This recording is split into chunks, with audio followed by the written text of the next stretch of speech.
Good afternoon and welcome to Safari Live.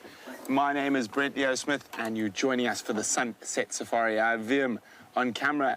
We have Jamie and Brian out in the other vehicle, and we have Kirsten and Rebecca in final control. So welcome to what promises to be a riveting next few hours out in the middle of the African bush. Barely a cloud in the sky. And, of course, I'm failing to mention these two beautiful individuals who are just over my shoulder. Two young Ellie bulls, probably mid-20s, so not fully grown yet, but definitely on their way. Well, they've been hanging around quarantine for most of the day. Actually had this one closest to us right outside my window when I woke up this morning from my little sleep-in.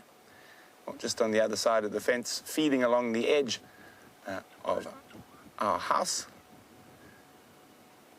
And I do love spending time with Eddie bulls. Very peaceful and calm. Not so much of the frantic hustle and bustle of a breeding herd.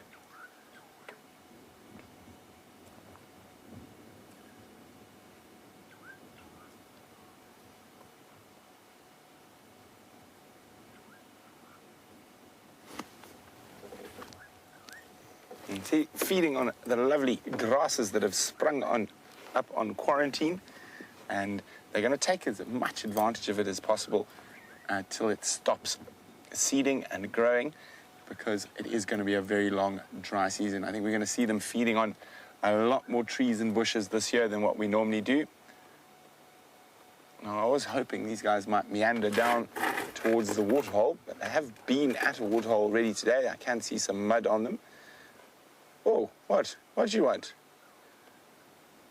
Suddenly decided to lift his head a little bit there, but don't worry, he's not doing anything. He's just showing us he's big. You see how he's opened his ears like that? This is very typical elephant bull behavior, and we're not going to chase him away or just yet, but if he does come too close, I will have a word with him about behaving. Now, you often find Eddies do that. It's just to remind you that in their minds that they're very big and strong and they're not to be trifled with, and we know that. But a lot of times you can incite a negative reaction by moving the vehicle at the wrong time. And you can see how incredibly versatile that trunk is. How, as he sniffs, he scoops around picking the exact little plant or grass that he wants. At the moment there, he's got a bit of a smorgasbord. He had about 3 different species. Trying to see exactly what it is. Looks like he had some wild basil there, and a little bit of a devil thorn, as well as some panicum.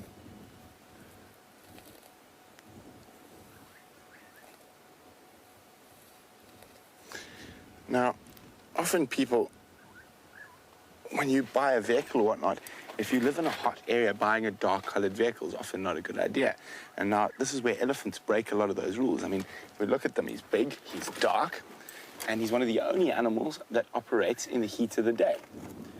Now, they have this incredible evolutionary adaptation for that. And those are the ears. And up to nearly 9 liters of blood, so 2 gallons of blood are in an elephant's ears at any one time. And, oh wait, he might move past. There we go. He's flapping them, cooling the blood and sending it through the rest of the body. And from the outside, you can't really see, but you see behind his ear, there's a myriad of veins and blood vessels. Now, the ears themselves are cartilaginous, so they are rigid, but you definitely see in the older animals, specifically up on this top here, that it starts to bend inwards as they get older and the edges don't hold as well. And the inner ear is actually right there. And you can actually see there's quite a lot of fine hairs and things there that just help protect it. Now, a lot of you are probably wondering what that white spot is at his eye. Now, that's probably just a very similar sort of thing to what we call sleep, but you probably find it's been quite windy today, and it's a build-up of dust and other irritants that have been pushed out of the eye.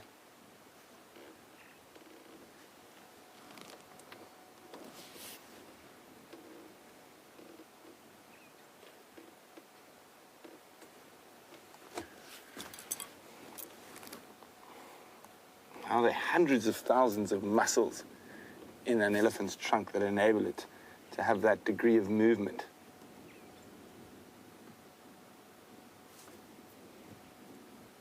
And you might give us a sneak peek behind the ears.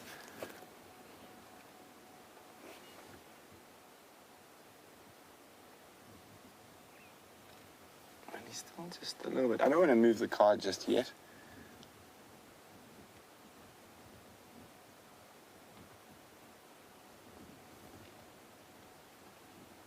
It's wonderful to have these bulls around. And as I was saying, they're not quite finished growing yet, and we'll get a little bit bigger still. And it must be an incredibly frustrating life for an elephant bull for the first nearly 30 years. They reach sexual maturity at around 14, but are unable to mate till they're about 30. And that's just purely due to competition. The big bulls will keep the young guys away from the females, and you'll find your biggest and most dominant bulls in their prime all come into that must cycle around the same time. So they're the guys who are competing for the breeding rights at the best times of the year. And those must cycles fall in cycle for the time of the year that has the most females in estrus. So elephants will only mate when the male is in must and the female is in estrus.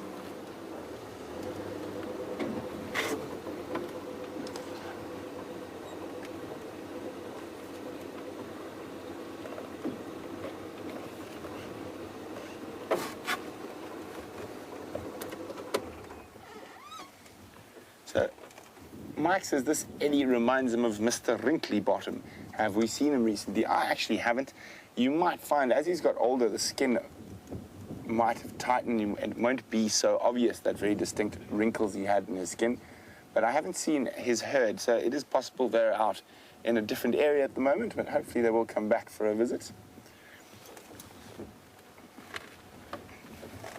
And you quite often find these young bulls in 2s and 3s and sometimes in bigger numbers, and they do like to keep company, but just not the company of the breeding herd. Quite often now, because there are quite a lot of very big bulls in must at the moment, like the naughty elephant who's got the hole in his ear. If these guys happen to meander too close to a breeding herd, he would see them off quite sharply. And there you can see I'm talking about that. As they get older, that top edge of the ear, the cartilage doesn't hold its shape as well and starts folding over. Now, on sort of very old elephants pushing into their 40s and older, it's even far more obvious.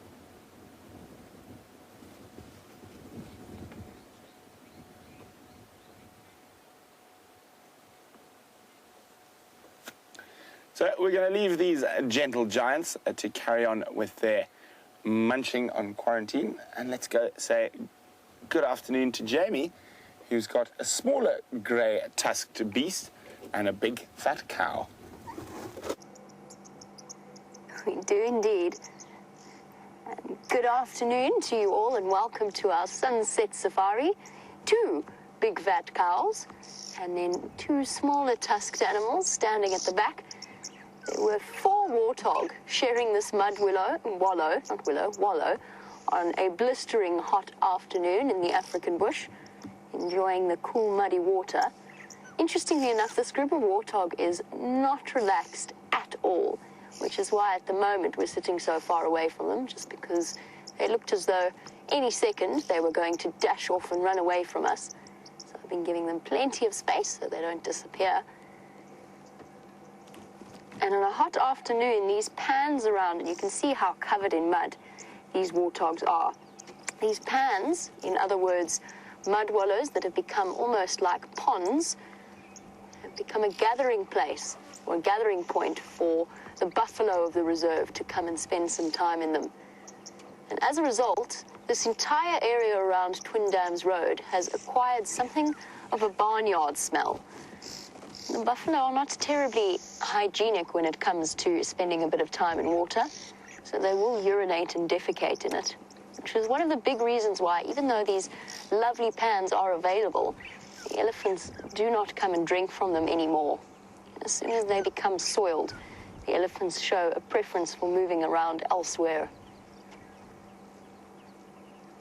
And already a lot of them have largely dried up. Hello, boy. Showing that sort of cow-like curiosity. But good afternoon, my name is Jamie. This afternoon I have Brian on camera with me, and we will be exploring the wilds of Djuma and Arathusa game reserves. Let's see what else we can find. Have a look at the pan that he's been lying in. Hello, boys. Amazing how many buffalo bulls there are on Djuma at the moment. We went through a period where we barely saw a buffalo for about a week. Oh, there's even one.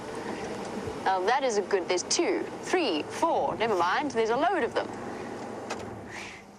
Amazing how they can disappear. And they're back in those wallows. 3, 4, 5, 6, 7. Just in this little area, there are 9 buffalo bulls. The back there is a much larger pan. It's known as Chele pan on this reserve, and it's a really beautiful setting. Shade of the tall leadwoods around it. And this little pan would have started life as just a puddle, with warthogs then coming and having a good rub around, and then buffalo joining in, until eventually, with the combination of all the animals, including the elephants, digging out and excavating the walls, it becomes almost like a pond, and a perfect place for the animals to come and drink, and for the buffalo to come and enjoy an afternoon at the spa. Nice, cool spot. And I've just seen a flash of movement behind the trees, but it's just Inyala walking at the back. They might be thinking about coming for a drink. Look at how hidden those buffalo bulls are. I mean, our camera sits up quite high on the vehicle.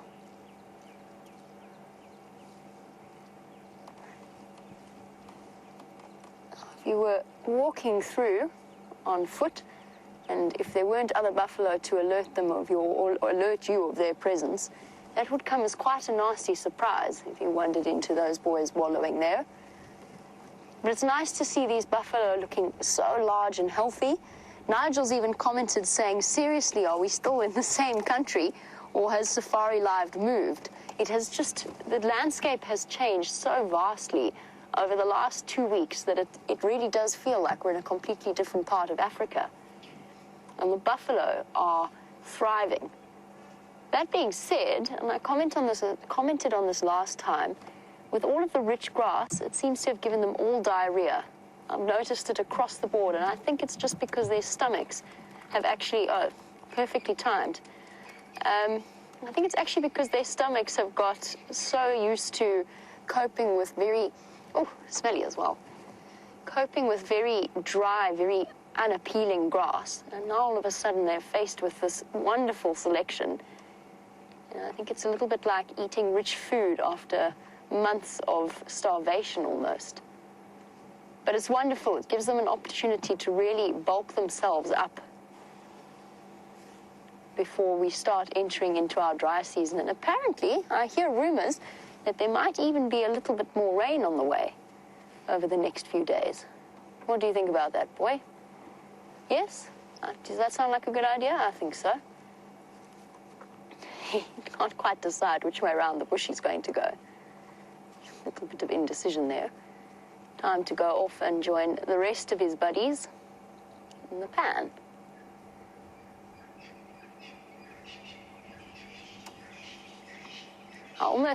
Apart from the smell of the water, I'm almost tempted to go and join them on this burning afternoon. Despite the fact that it is autumn, it definitely still feels the sun feels incredibly strong. And I just popped past Djuma Dam on my way here, and already it's on its way to drying out. There's hardly any water left. So it didn't last very long at all. But I do plan on making my way across to Treehouse Dam. There's been plenty of water there, so we'll go and investigate, see if possibly Karula, the queen of Djuma, our lovely female leopard, has decided to come back onto Djuma from where she's denning her cubs. And also, as the afternoon starts to cool down, there's also the distinct possibility that the Nkuhumas might decide to wander back across our western boundary and back onto Djuma. They were seen resting up in the shade on a property called Simbambili, which is probably about 100 meters away from where we could be. Jamie. Brent's just trying to get hold of me, as you could hear. Standing by. What's your route? I've taken Twin Dams down to Chelepan. I'm going to go to Treehouse from here. I'm going to go Gates and then also Club 9.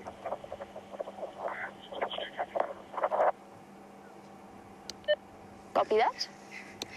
Now, I'm not sure if Brent updated you on... Ooh. Bit of getting into each other's space there. I'm not sure if Brent updated you on the lion events of last night. Now, last night there was tremendous vocalization coming from the Birmingham boys and the Salati males. The Birmingham boys actually raced into Buffelshoek and chased the Salati males all the way to the north, to the property to the north of that called Manyaleti. There was a bit of a... I don't know if there was an actual physical clash. All we can tell from the tracks, nobody was there to witness it, but what it looks like from the tracks is that they just scared them off up to the north, and they've now settled. Two of the Birmingham boys have settled to the property to the north of us, and there's a couple more around Torchwood, so to the east of us. And some interesting times. The Birmingham boys, I was wondering if that, or when that was going to start happening, that conflict between the Birmingham boys and the Salatis. Know that the Salatis have clashed with the Birmingham boys before, but that was before the Birmingham boys actually fully conducted the takeover that they've now successfully carried out. And that was when they were much younger, much smaller, and quite easily beaten off by the Salati males. This time the tables have turned, it seems. So that might also be something worth at least listening to tonight. Even if you're just after our sunset safari watching the Djuma Dam camera, you might be privy to some incredible lion vocalizations roaring throughout the night. All right, beautiful setting, but Brian and myself are sitting right in the sun. So let's head off. I'm going to go across to Treehouse Dam. While I do that, let's find out whereabouts Brent is and what he's up to.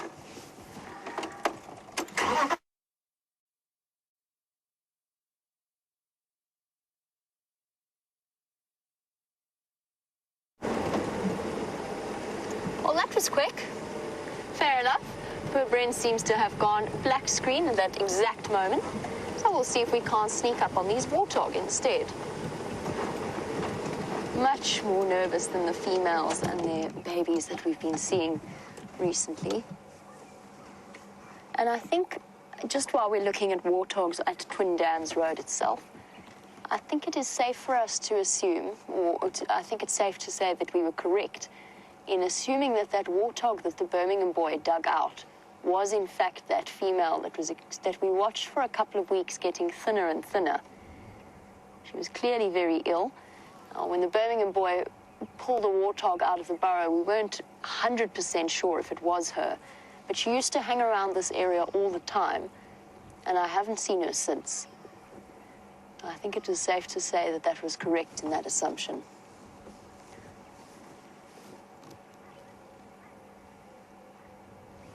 They're also reveling in the amount of greenery and fresh food for them to eat. It must be, I mean, I don't really know how much animals truly appreciate the taste of the food that they're eating. But the thought, watching them over the past few months eating this dried, grey, brown-looking grass, I can only imagine that it must be such a relief to them. I don't know whether that's just because they know that there's better nutrition, or if they really do appreciate a slight change in diet. I wonder what that warthog's found. It's obviously very chewy. Oh, I thought we had some yellow-billed oxpeckers, but it's just our, it's our standard red-billed variety poking over the shoulders of these buffalo. Something that I remarked upon recently that I never thought I'd ever do is I've become more and more aware of individual buffalo bulls. I've got to know their identifying characteristics. Look at the three of those oxpeckers riding on the back, beaks wide open, trying to cool down. It's hot work out here on the backs, the steaming backs of the buffalo.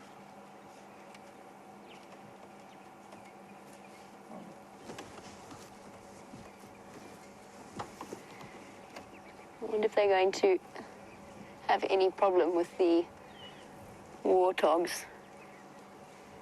No. Seem quite at ease with each other. Every now and again, a buffalo gets quite grumpy and chases other animals off for no clear apparent reason.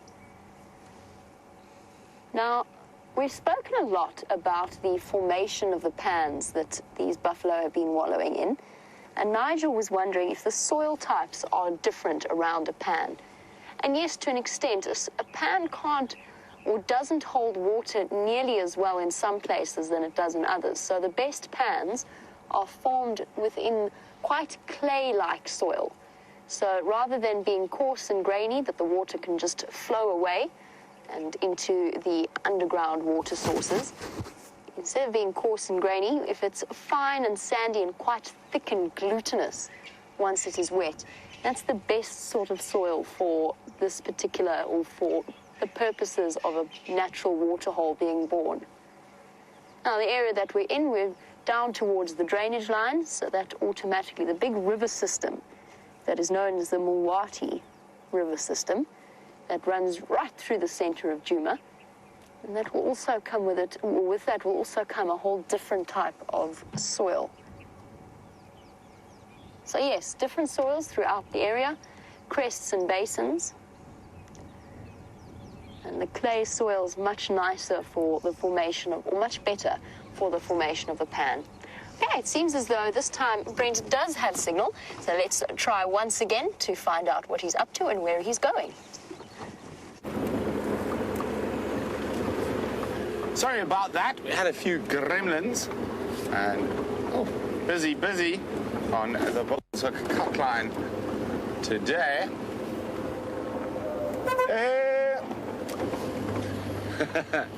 Toot toot. So what our plan is we're heading down the northern edge of our traverse area. Now, as I started, I'm not sure how much of you got. So Jamie was telling you about those Birmingham males rushing through and chasing off those Salati males during the night. Now, they found two Birminghams in Bushbuck, one in Torchwood. Now, when lions rush off like that, it's quite common in those coalitions that one might just be a little bit more lazy, and he could still be somewhere in this area. So we're just going to have another double check through and make sure there are no tracks of him and that he is actually not on our traverse area at the moment.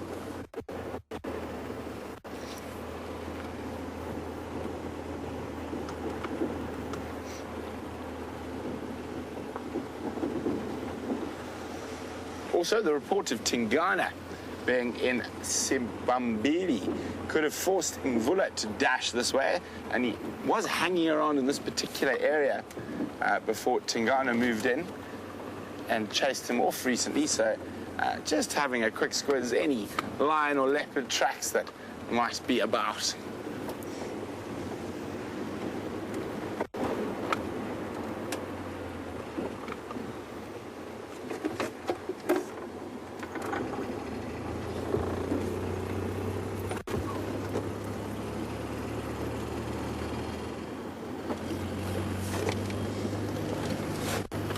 But it's going to be very, very interesting as we head in now into our winter months, our dry season, and you're going to see how green it is and how quickly it's going to get very dry again. Now, before, when we were sort of in the throes of the drought, which we still are, it just doesn't look like it at the moment.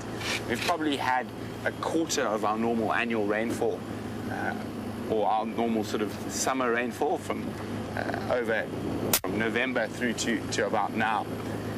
So there isn't that much grass. It's very green at the moment, yes, but there isn't actually that much grass around.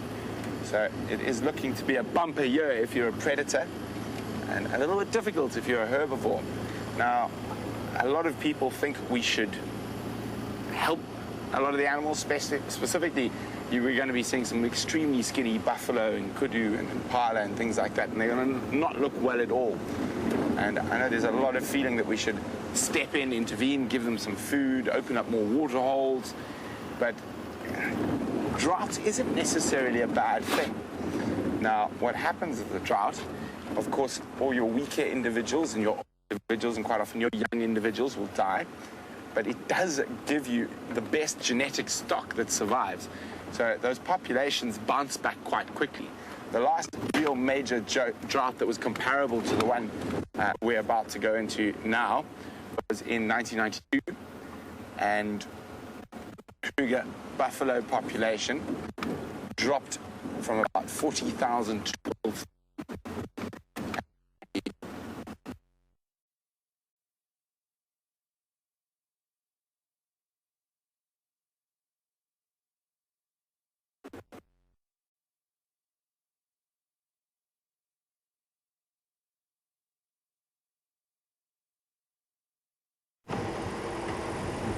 Oh dear, well it seems as though Brent's going through a bit of a patchy signal area, but you've arrived at exactly the right time. We're just driving or trundling along towards Treehouse Dam, and I'm checking the drainage line that runs perpendicular to it very, very carefully. It's the perfect place for a leopard to decide to spend the heat of the afternoon. And that is one of the wonderful things about leopards, is the fact that they don't necessarily go by the rule book. So even driving around in temperatures like we're experiencing at the moment, there could well still be a leopard that's decided that it wants to be on the move. And I remember with Scott, when Scott was acting as my cameraman, he was sitting in the back, and we actually delayed the start of the sunset safari that particular day. Temperatures were well up over 45 degrees centigrade, so I think that's roughly about 106, 107 degrees Fahrenheit, if not more. No, it must be more. So either way, it was a very, very hot day. And I have to be honest, we didn't really expect to see all that much out and about. And there was Tingana right in the middle of the road, the big dominant male leopard of the area. Just wandering around. Despite the heat, it just goes to show how whatever books you might read that suggest looking for leopards in the shade and that they don't move around during the heat of the day aren't necessarily 100% accurate. Sure, more buffaloes. Also checking the branches of the trees very, very carefully. That's where I would be. If I were a leopard this afternoon, that is where I would be. I just mentioned about recognizing individual buffalo and the fact that I never thought I'd be able to. I know this one that's staring at us. He's got the flattest horn base.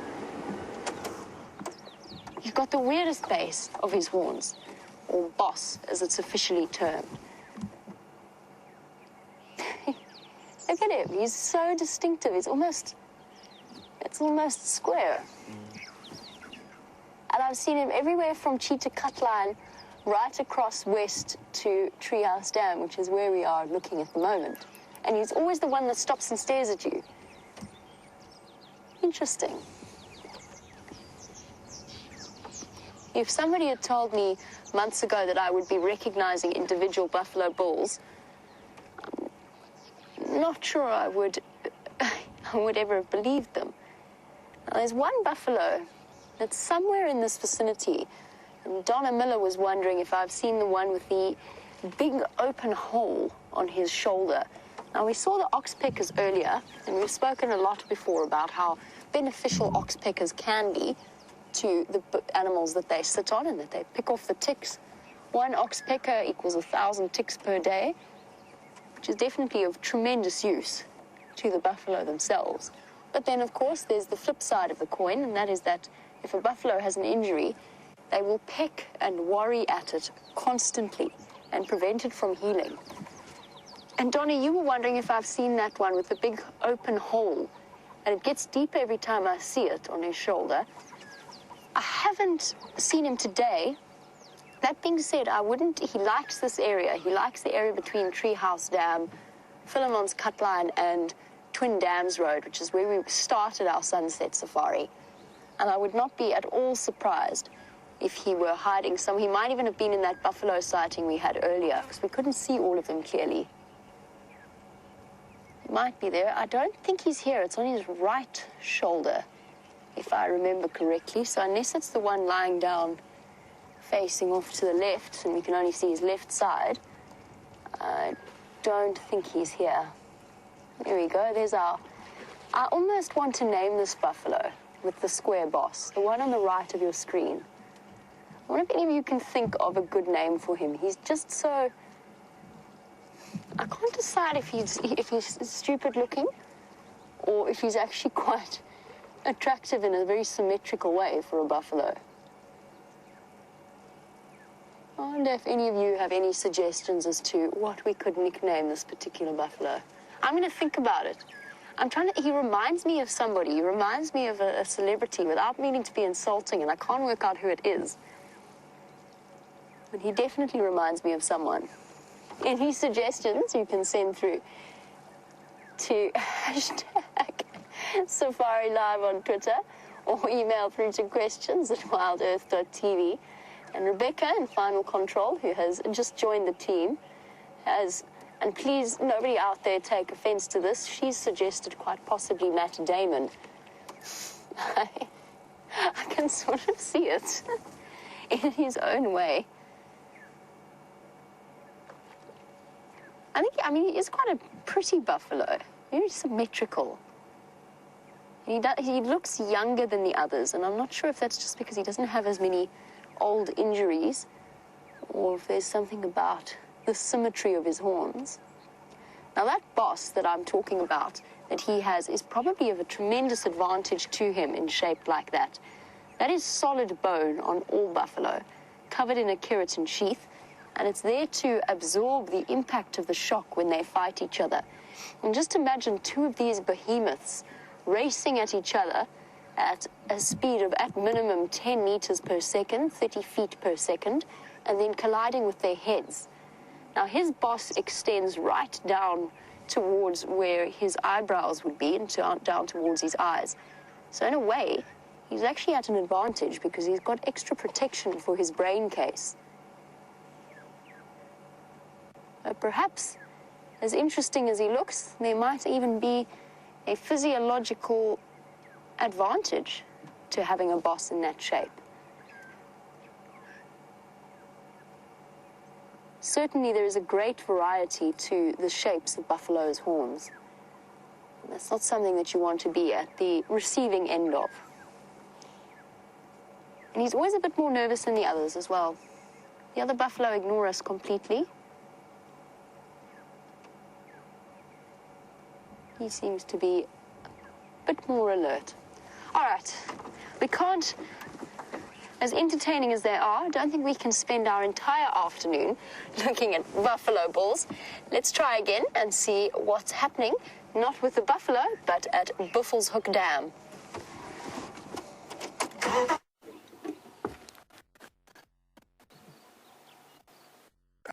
We does.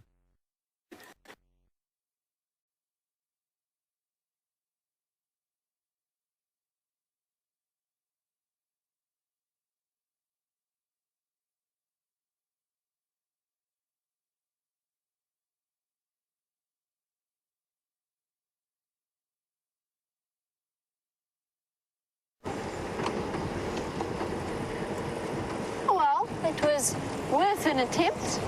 Unfortunately, Buffels Hook Dam seems to be stymieing us in terms of signal. Buffels Hook, of course, meaning Buffalo Corner Dam.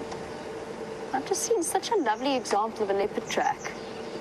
I'm sure I just saw, otherwise I am going completely, oh, I see it again. Let me just move up a little bit so that Brian can. It is, do you think you can get it from there, Brian? It's right in the center of that, just where the shadow starts. Can you see it there? On the right of the tire tracks, up a little bit. Oh, sorry, no, down a little bit. Down a little bit. Into that patch of sun just below those ant lion holes. Down a bit further. There we go. Perfect. Thank you. Sorry, Brian. Shame. So often we'll say to one of the cameramen, there, and just point it. Don't necessarily know exactly where we mean. That perfect little print. Good afternoon, mobile station. May I have a route update on the weather, please? I'm not sure how James manages to be so funny on the Game Drive comms. I'm going to hop out a second. We've been having quite a lot of fun with measuring tracks. And VM has very kindly lent me a pair of calipers. And we've been measuring the tracks. He's lent to me on the condition that I tell him everything that I find. We've measured Tingana's and Mvula's tracks. But I never quite got around to measuring Karula's. And I know this was Karula because I saw her walk along this track. So let's try and figure out. Unfortunately, it's only the one track that I've got here. But let's have a look at how big her back left foot is. So everybody get your pens and paper out. Oh, whoops, I forgot about the buffalo. Brian will keep an eye on the buffalo for me. He'll let me know if anything starts to go wrong. And let's get a measurement. Try and move out of your way here.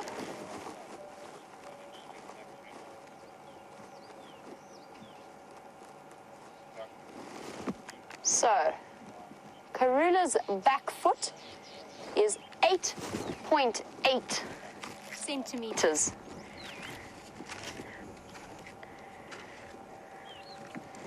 8.8. That's how big Karula's back foot is. Might not have got it exactly in the place that it was, but it measures exactly 8.8 compared to Mvula and Tingana's back foot that were about 2 centimeters longer than that. So that is the difference. 2 centimeters being close to about 1 inch in size. That's the difference between a male and a female leopard track. This is an older track. It's quite, what's the word, degraded. It's no longer clear at all. But just an interesting little project that I've been attempting to build up some information about. Right, I'm going to continue on. Let's see what else I can find. Let's try once again to find out what Brent's up to.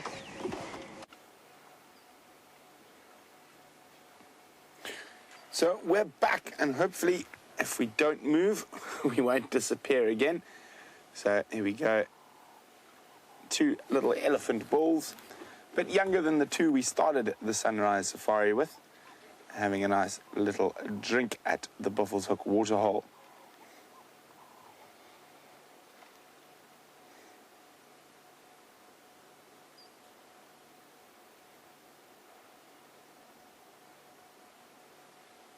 So this waterhole is going to be a very, very important spot as we've been discussing how dry it's going to get.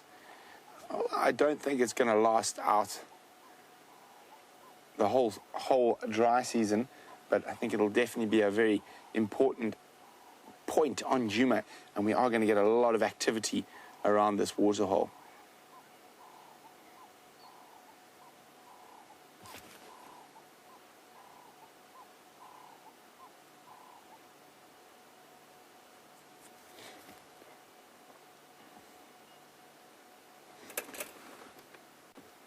So we've been chatting about Eddies quite a bit since we started the safari with them, and Kathy, who's in Long Island, would like to know, how good is an Eddie's hearing and eyesight?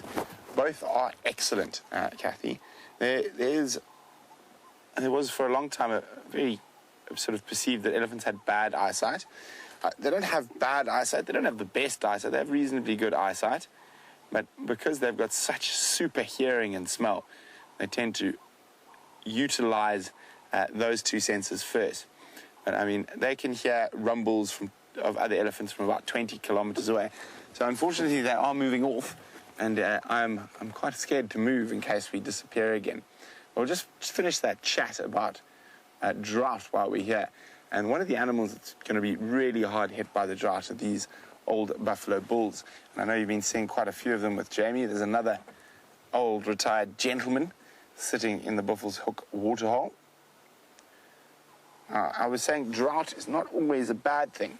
So a lot of the animals that die, the ones that remain, have the strongest genetic code, and therefore they bounce back quite quickly. So, for example, buffalo, the buffalo population in the early 1990s when the drought hit, dropped over that space of a drought from about 40,000 to 11,000. But they bounced back really quickly because it was the best of the genetic stock was there.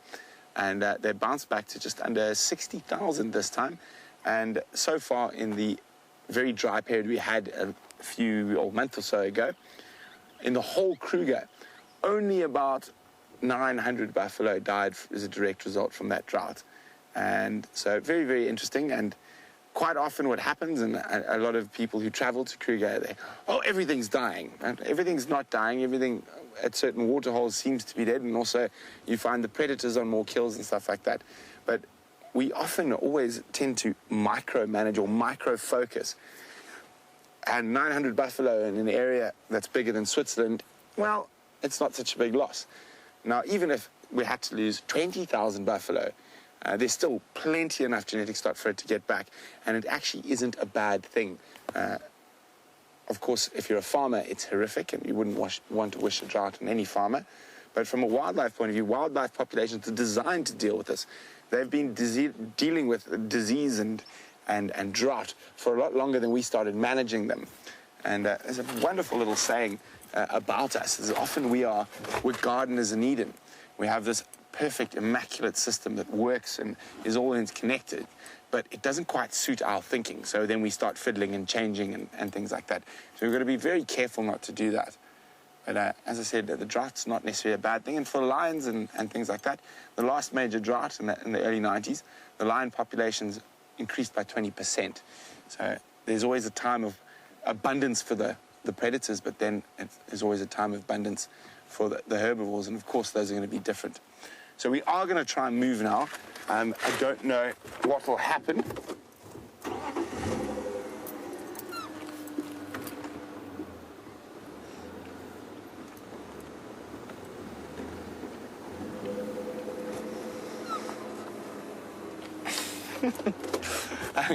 Jennifer says she's seen the buffalo lie, urinate, defecate and chew the cud in the water. But do they drink the water that they do that to? And yes, they do. Oh, look at him. He's about to... Oh, look at that. Oh, he's about to have a roll. Oh, he looked like he might roll right onto his back, but he stopped there at the last second. He's probably getting attacked by terrapins under the surface of the water, feeding off the ticks on his body.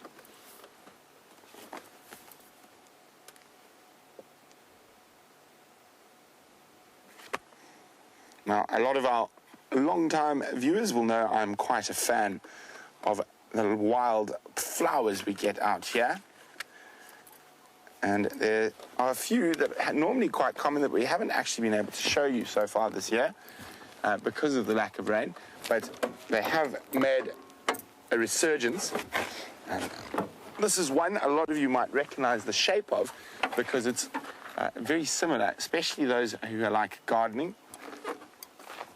There you go. There it is. Pretty, pretty little flower. I'm going to pop it on the dashboard. It's got quite a strong smell and a very unpleasant sort of odor. We take it here, sorry, Vim. Have a smell there, Vim. So quite an unpleasant smell, so it's used as an insect repellent, but definitely not the nicest smelling of the insect repellents. Oh, there goes the flower. So I haven't told you what the name is on purpose yet. And if we have a look. So there we go, that's what it looks like more or less. And it looks very similar to a garden plant that is quite sought after. So before I tell you what it is, I think I'm going to let you guys have a gander at what species it is. Now, I'm sure there's some avid gardeners out there who are going to get this so easily. But if you do know it, drop me an email on questions@wildearth.tv or use the hashtag SafariLIVE on Twitter to get that through. What plant is that? It looks very similar to a garden plant that I know a lot of people like to keep, but it does have quite a few little different uses. In parts of Zimbabwe, the leaves and the roots are mashed and boiled together with other things and eaten like a spinach, but only when they're a bit desperate, because that smell is not very pleasant. Apparently when cooked it's a lot more tasty, but I think just that smell, initial smell, I'm sure it gives it off when it's cooking, would probably put me off a little bit. Okay, so I'm about to go through a dip, so I don't know what's going to happen. Fingers crossed.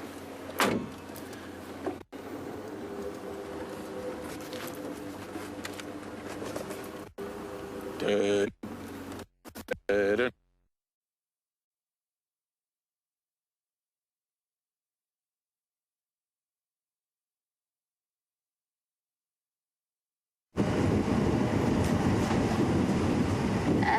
back on the back of Wendy once again, and we trundle along looking for, what's this? He's going to disappear, I think. These Impala rams have become a lot more entertaining to watch over the last few weeks or the last few days. And sometimes if you're lucky, when you stop, we might get to catch them play fighting, as they have been over the last few weeks as the hormone levels rise. Doesn't look, though, as though these gentlemen are going to be too interested in that right now. Might be a little bit too hot, to be honest. Far more entertaining to spend time snacking and fighting each other. This bachelor herd, if you look at their horns, all of these males are about 4 years old or older. That's when Impala reach the point that their horns have fully grown and have taken on the full adult shape with the curves up at the tips.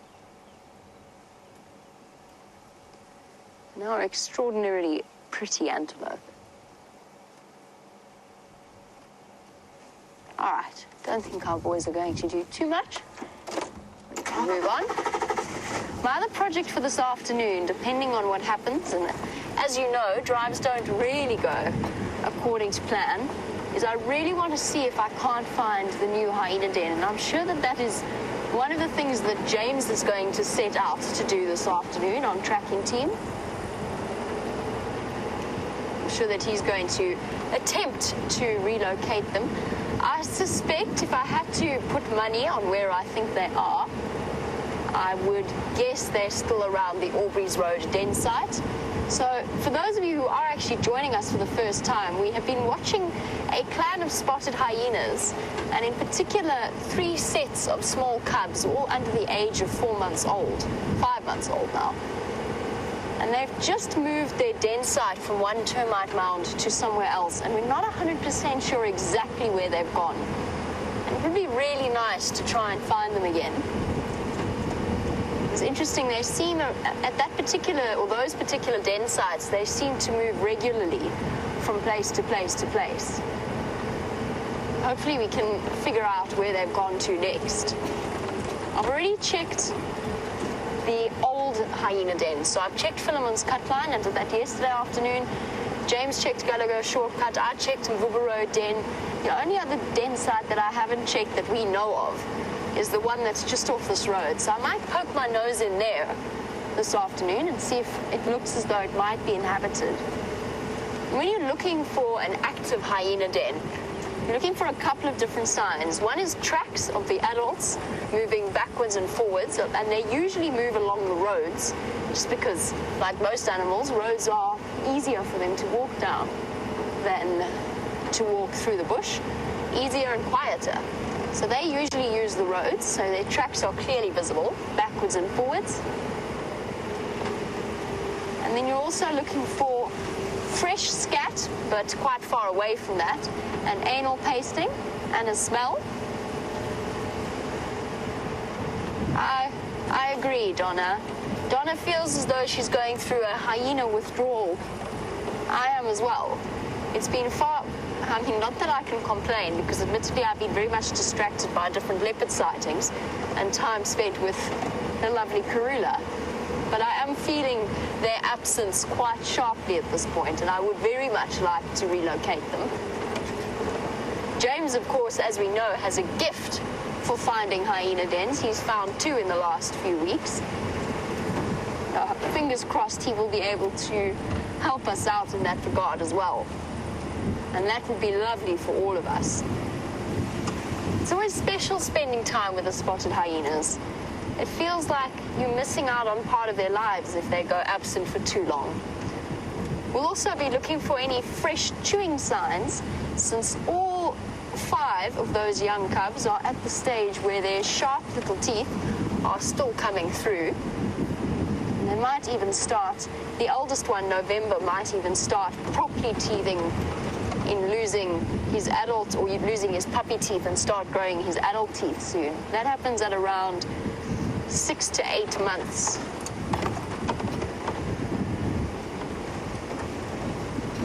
Hopefully we can relocate them once again.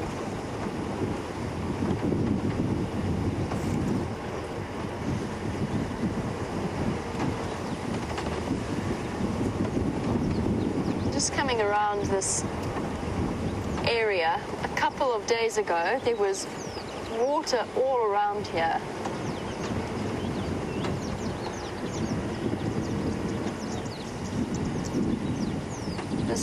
This mud wallow is completely dry already. So as Brent was discussing with this drought, we did have some rain and it definitely helped, but it's not going to be a permanent solution, sadly. But that does mean that for our lovely hyena families and for our leopard and our lion cubs, they will all be growing up in a time of proverbial plenty as the predators flourish over the next few months. Pickings become very easy if the animals are all forced around a very limited area. Now, just on the subject of our brand new cubs, and this is going to be a bit tricky. Just for those of you who have missed the update, Cedric from Arethusa found the den site of the Styx female. I'm trying to show you a warthog, but it's so impossibly hidden that I don't think I can. Oh, and it ran away. Oh well, such is life. And it's got little piglets. Oh well, maybe it'll run into a nice open spot. But just that quick update, Cedric found the denning site of a young Styx female, the lioness that was about to pop, and in fact now has. She's had her cubs, and the other 2 didn't look like they were going to be far behind. I don't know if this is going to be possible, Brian. Every time I think I've got an opening, it's just not quite. Oh well. I guess you've seen warthogs already this afternoon. It's so tempting. It's amazing. This growth in vegetation has just changed the game completely, because the leaves and everything have just suddenly totally obliterated the view into the bush. Back to the lion cubs, and actually to get to the point that I was trying to get to, which is Michael's question. Now, Michael wanted to know, when leopards or lions have cubs, do they have identical twins? And the answer is no, they don't. You might have the odd situation where identical twins are possible.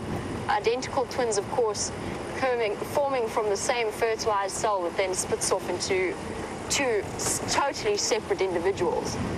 But for any leopard and lion that I have encountered, they do look completely different. Individual spot patterns, often different sexes, and incredibly, and I always find this the most fascinating aspect of this entire question, born with totally different personalities. And you can start to see that from the beginning. Some a little bit more shy, a little bit more retiring, others bolder. And it's not necessarily connected to males versus females. There's there might be a bit of a stronger correlation with the male cubs being slightly more bold, but that isn't a definite. An interesting question, and I would love to know what governs the way in which animals develop their different personalities. I just got distracted there by a hyena track. I'm gonna go peruse the old hyena den, see if there's any sign of hyena tracks or hyena activity, and let's find out what Brent is up to.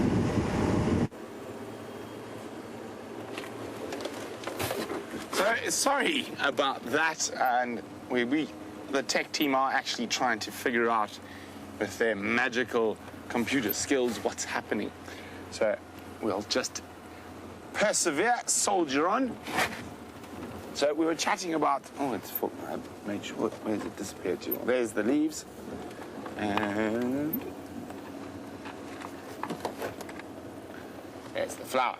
So we were chatting about that. And we've got some answers.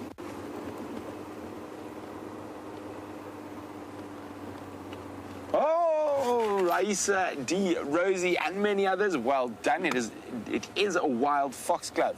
I think I'm going to have to find a bit of a more difficult flower for you guys. And so it's used in a lot of different traditional medicines. It's used for earache. It's used for diarrhea. It's used for menstrual pains. And it is a very, very interesting... Oh, sorry, I just saw something move at high speed. It was a dyke, and it is not stopping. But so, it's over a whole lots of different things and in different combinations. So in concoctions of the roots and of the leaves and of the flowers and of the seeds. Now, they always grow in quite sandy areas, so quite often you can actually find sort of groves of them almost, but this year not so many. There are quite a few around now, but not too many. Now, the interesting thing about the eating it, as I said, it's used as an insect repellent. It's got this foul smell. There's no other way to describe it. It's a very, I don't even know how to describe it. It's not a very pleasant smell. But they say when you start cooking, that smell disappears and it becomes very sort of mucusy, so like very sticky and snotty, and it's very sweet. And it's got very, very high contents of quite a few different vitamins, and just double A and C, and a very high iron content. So it's used often as a vegetable for small children and for invalids. So it's very sweet, so very nice tasting, and as well having very good nutritional properties. So the wild foxglove.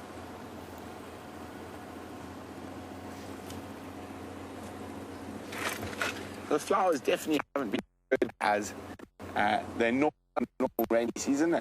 We have seen quite a few of the standard sort of string of stars, heliotropes, roadside pimpernels, but we haven't been seeing some of those really interesting ones that only flower every couple of years.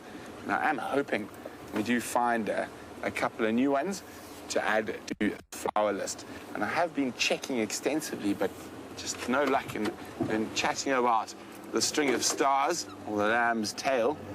There's a whole host of them growing around. You can see there, Vem's going to show you now. And also the other flower we mentioned quite recently was that the roadside pimpernel, bright red creature. And that is also growing right here. Very convenient, as I was talking about both those species. You got him there. There he is, Vem. Just zoom in to the right. A little bit more to the right. A little bit more to the right. A little bit more. There it is. Okay, so it's quite easy to confuse the pimpernel with the lion's eye, which we have seen, I think, one of only or two of this rainy season. So the lion's eye has a much more pronounced sort of orange center bit. It's much bigger, but the flowers and the color of the petals is very similar. That's the triclycera, or a roadside pimpernel.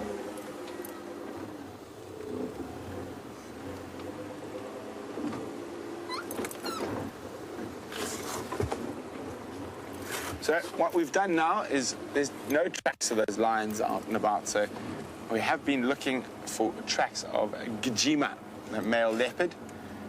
He has been in this area, but no tracks so far. James just called on the radio. He's out tracking that he's found some leopard tracks way down in the sort of western sectors. So I'm going to start slowly meandering towards there, see if I can give him a hand. Hopefully we can find that cat. I've a sneaky suspicion it might be Mvula trying to avoid Tingana.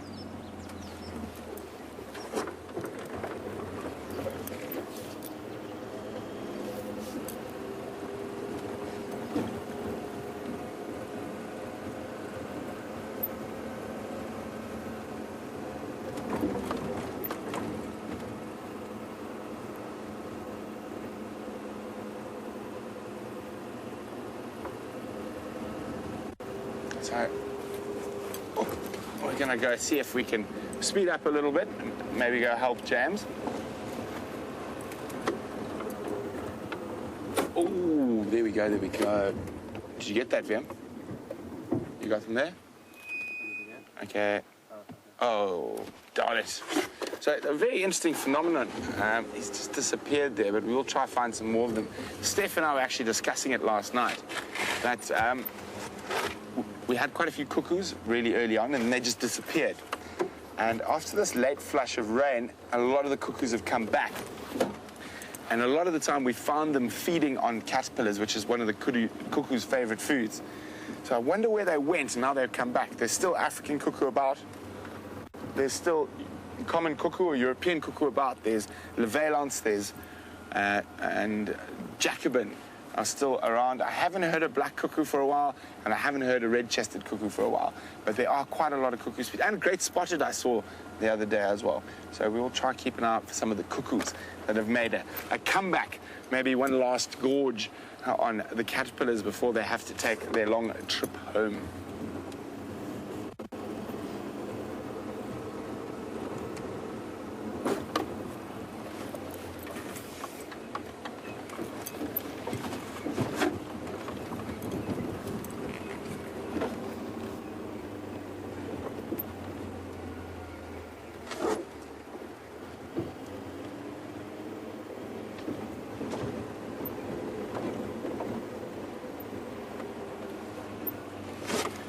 So that's great news that the Styx lionesses have given birth, and they're using the Moati River as a den site at the moment. Tammy, who's in Indiana, is wondering how close are they to Shadow and her cubs? Actually quite far, Tammy, probably 4 or 5 kilometers. They're much actually closer to where Karula's den site is. So probably no more than 1 kilometer from where Karula is keeping her cubs currently. But that is not uncommon. Both lion and leopard can tend to pick similar type of areas to stash cubs in. So hopefully they don't Karula doesn't find the lion's cubs and vice versa.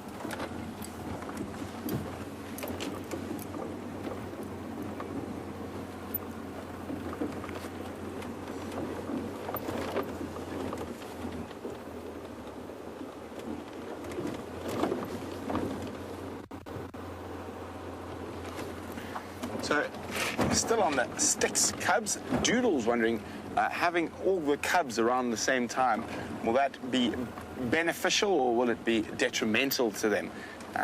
Well, generally it is quite beneficial. So lions are one of the few animals and a few carnivores that practice allo-suckling.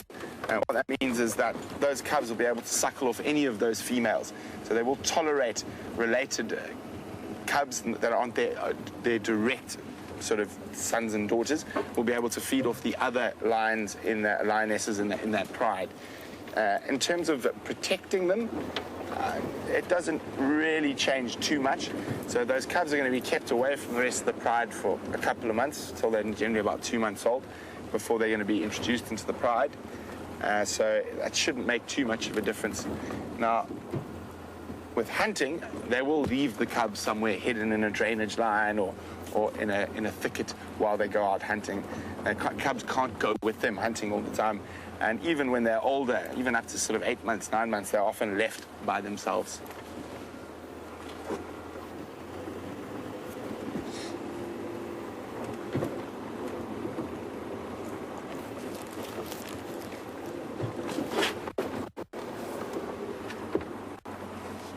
So you've noticed that we've definitely had a dip in like zebra sightings and giraffe sightings and things like that.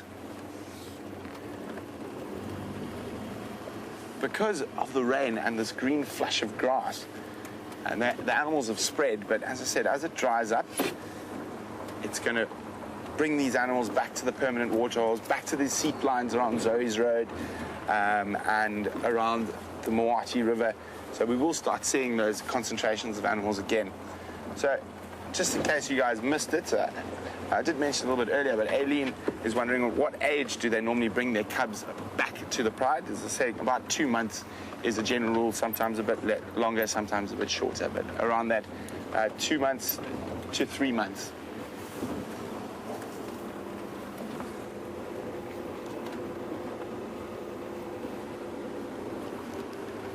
So far, no tracks of big cats, and this is a bit worrying for our streak. We're on 8 days on the trot with a big cat, but nothing this morning, and the pressure's on this evening.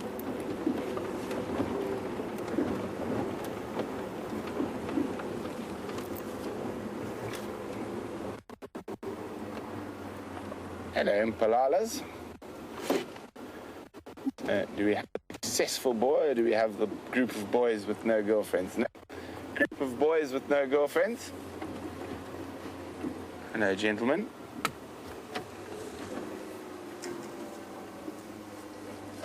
Now, the rut hasn't started in full fettle yet, as these Impala are still looking sleek and in great condition. But as the rut continues, you actually watch the bones start appearing on a male Impala's body as he is so single-mindedly chasing tail, so to speak. But I'm going to start moving a little bit quicker, try and get into that area where James had tracks, see if I can give him a hand. While we do that, let's go see what Jamie's up to.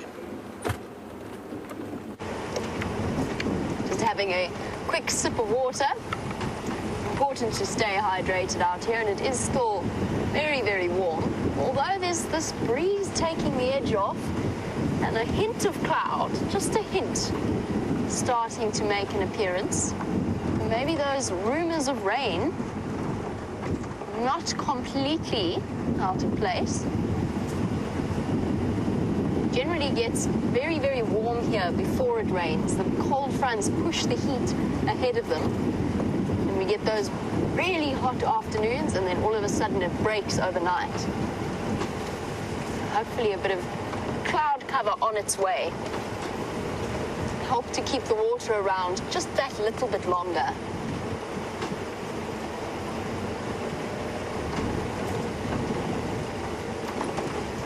There's a specific plant I'm looking for. I want to try something. There's a plant called a bushman's grape, and it's used that you can crush the leaves and put them on a bee sting, and it's got quite a nice antihistamine soothing effect. And I want to see if I can find it. I've decided, now with all the rain, we've got the flies back out, we've got the mosquitoes back out, and of course, naturally, we've got the ticks out as well. And for some reason, I appear to be something of a tick magnet, and I've walked through, once again, another nest of those pepper tick mites. Those tiny, tiny, tiny little pepper ticks that look like freckles. And of course, particularly for me, with my pale freckled skin, they do tend to remain unnoticed until they've managed to have a jolly good meal and drop off. And I do want to test. I've tried everything medicinally with pepper tick bites. I have tried anthoxan cream, I have tried antiseptic, I've tried peroxide, I've tried a lot of the suggestions that some of you guys sent through as well to try and reduce the itch, and none of them have worked. I really just want to see if maybe this Bushman's grape might not be the next step in my treatment of tick bites. I think I'm in slightly the wrong area though. I've seen a lot of them around quarantine side. So possibly I'll keep my eyes peeled. So if you see me diving off the vehicle and gathering some leaves, that's what I'm going to test. Just standing by. What are you checking up?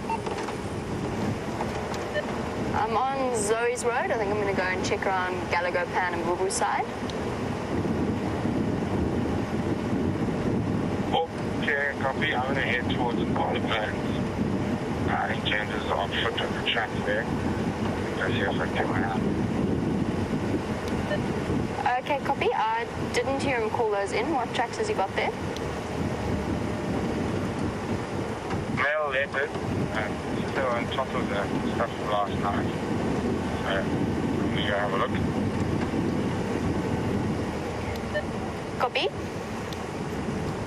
Apparently, James has found some male leopard tracks, and he's gone for a bit of a walk around.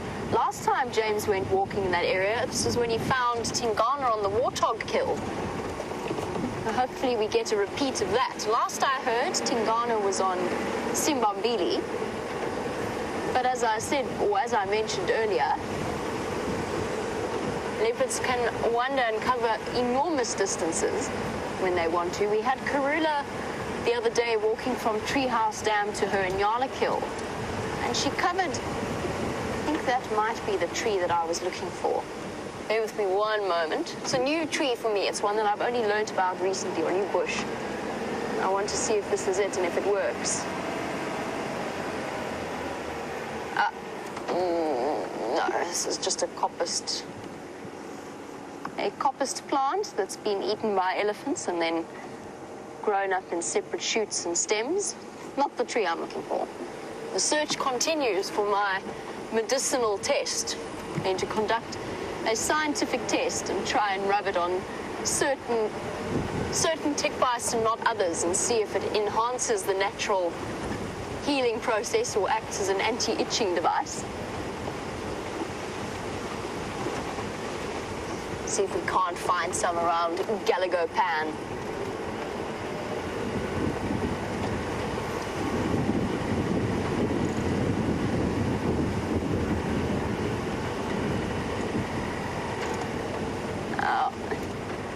Kathy, just speaking a little bit about the temperature and the fact that it's still very, very warm for this late in summer.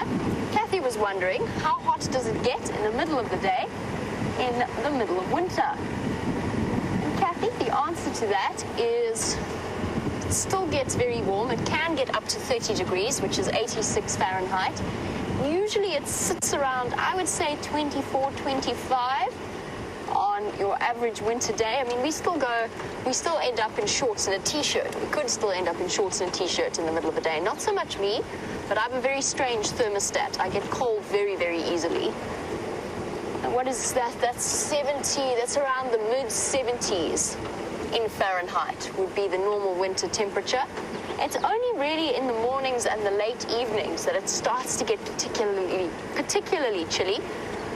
And it's the interesting thing about South Africans. Somehow when we construct our houses, we completely forget that there is a cold time of year. I don't know what it is, but somehow most South African houses are built for summer, wonderful in summer, but don't really retain the heat in winter. The cold is coming. The layers will be starting. I'm already wearing a jacket in the morning. Soon that will progress to 2 jerseys and a jacket, plus a scarf and some beanies, possibly 2 beanies, a hat, gloves, all kinds of things. And on the coldest mornings, a hot water bottle tucked into my jacket also helps. I am an absolute wuss when it comes to cold. I really can't handle it all at all. Brian, you also don't like the cold very much. Well. Yeah, I'm a bit of a wimp. Brian and myself are both wimps when it comes to the cold. Bearing in mind that Brian, as the cameraman, has to sit up on the back, so he's even more elevated than I am.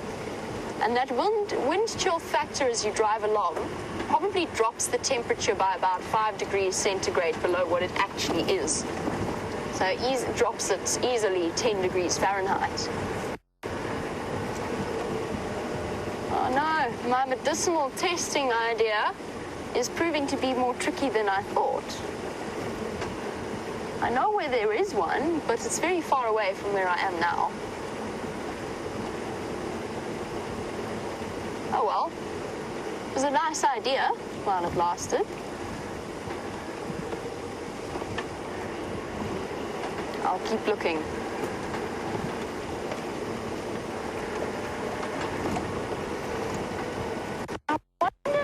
There must be medicinal plants in the States as well, or around the globe.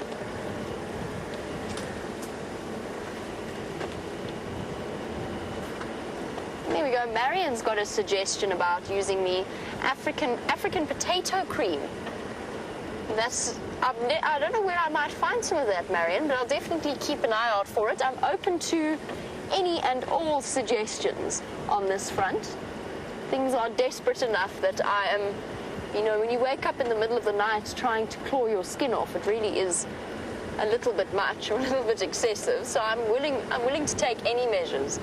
What I was wondering about was whether or not our viewers across the world, and we do have such a wide variety of viewers, have actually tried and found local remedies from trees and bushes and flowers, etc., that have helped things like itchy bites. I remember lots of you sending through your suggestions very kindly on emails that I've since tested. And whilst they were wonderful suggestions and probably would have worked for anything else, for my tick bites, they seem to be fairly resilient. An African potato is out here a plant with all kinds of fabled, or not fabled actually, famous medicinal uses. It is thought to be, it is a very nutrient-rich food type. I don't know what the plant looks like above ground. Obviously it does grow below the surface and it grows in a tuber-like form just like a normal potato. But it's one that is particularly valued in local medicinal uses. From anything for colds and flus to hangovers to even the more serious illnesses like tuberculosis. It's put forward as a traditional treatment for those kinds of diseases. And whilst it doesn't seem to have the most tremendous medicinal properties, it most definitely does have a very, very high nutrient content.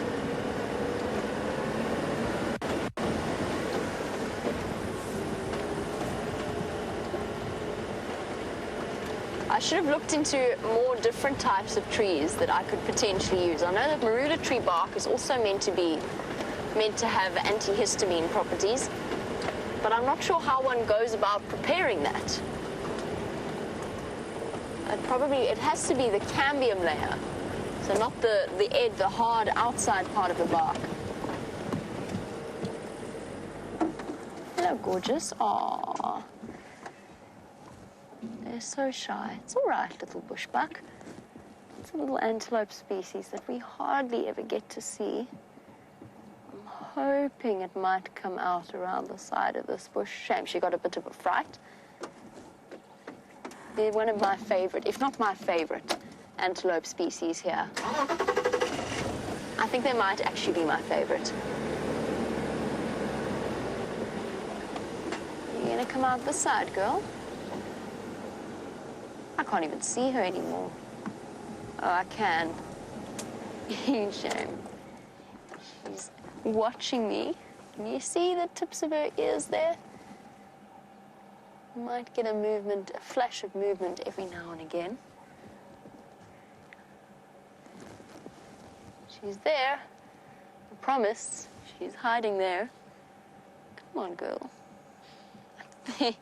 Might be pushing it a little bit. She doesn't seem to want to come out. I was hoping if we sat patiently, she might decide to emerge.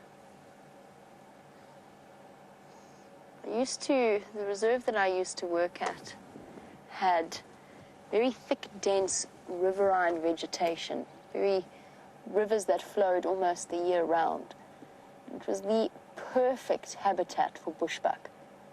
And during one particular section, we were doing a river cleanup, so moving through the river and finding any bits of debris that had flooded down from upstream.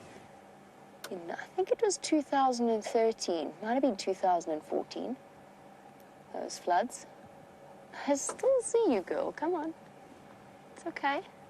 But in that particular area, I counted 10 bushbuck in a kilometre stretch of river, including a baby that got such a fright when I walked past that it just sat and watched, it hid and watched me. And I was standing about 3 meters from it, 9 feet away from it, just watching this little thing. Oh, she's, yes, there we go. Aww. Okay, I think I might be... I think I might be fighting a losing battle here. I don't know that she's going to come out. We'll have to wait for another suitable bushbuck sighting. Gilly, which way are you going to go? You're just going to go further in.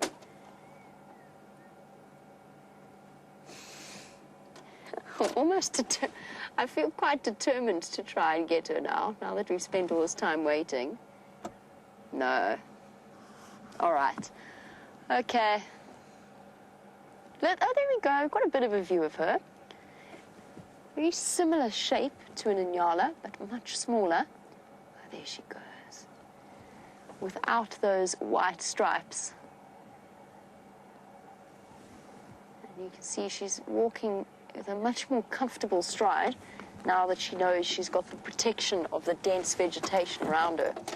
In terms of telling the difference between Bushbuck and Impala, Bushbuck don't quite have the orangey tint to their coats in the same way the female Impala do.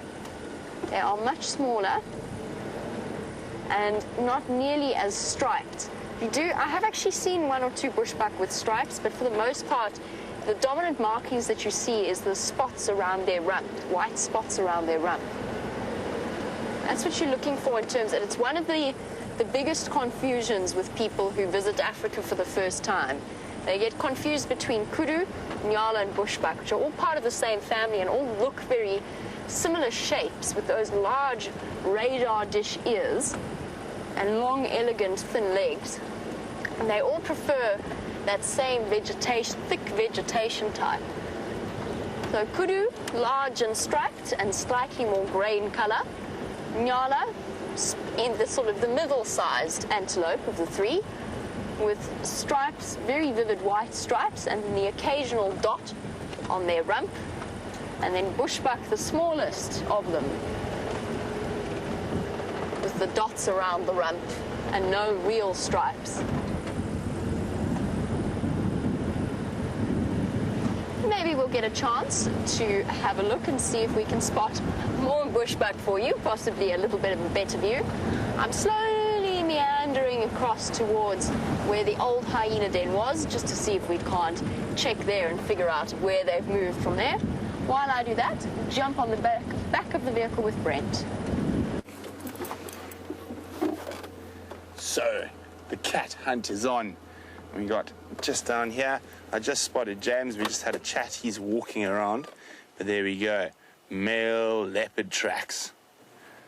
So what we're going to do is we're going to go check out the boundary road between Arethusa and Juma, see if they've crossed there, and if they haven't, then we will come back to this area and I might take a little stroll into the bush, see if I can pull a cat out by the tail.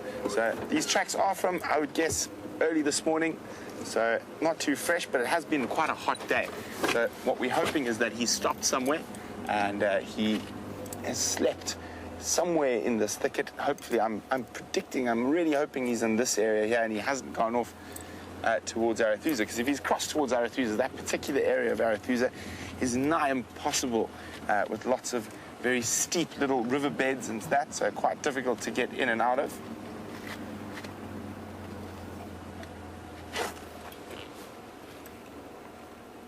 So here we go. Last tracks, James said, were around here. There they are.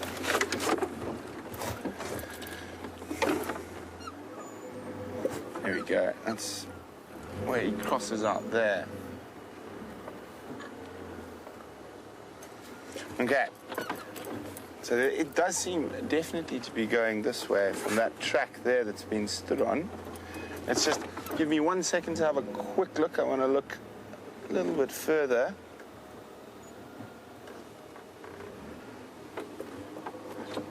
Yeah. Okay, there he is. So it's not going to be a scent marking male, so he probably wouldn't have stopped there. I'd have jigged around there. But let's just have a quick check. I was going to check Impala. I saw Impala plains on the boundary, but my gut is telling me to go this way. And quite often, listening to your gut is an important thing when it comes to finding animals. And always check that big tree out there. We have found shadows sleeping in it before. I've had Tingana underneath it before, so we always have a quick squiz.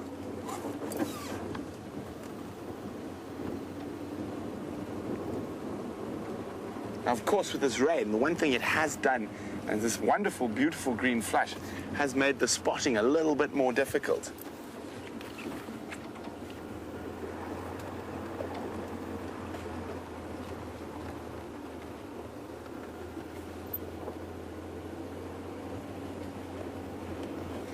So my plan is I'm going to go all the way through to Vuyatela main access, and then only then will I hit the boundary road if I don't find any tracks popping out here.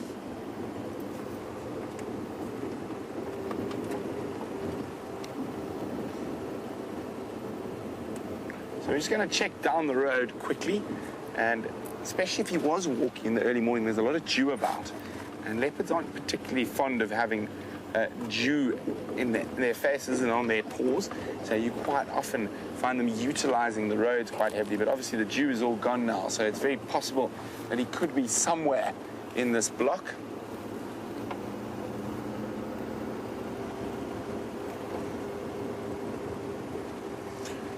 So it's up to Wiem and I to keep the leopard run or the big cat streak going. Fingers crossed we're able to do that. Otherwise, we'll have to start again tomorrow.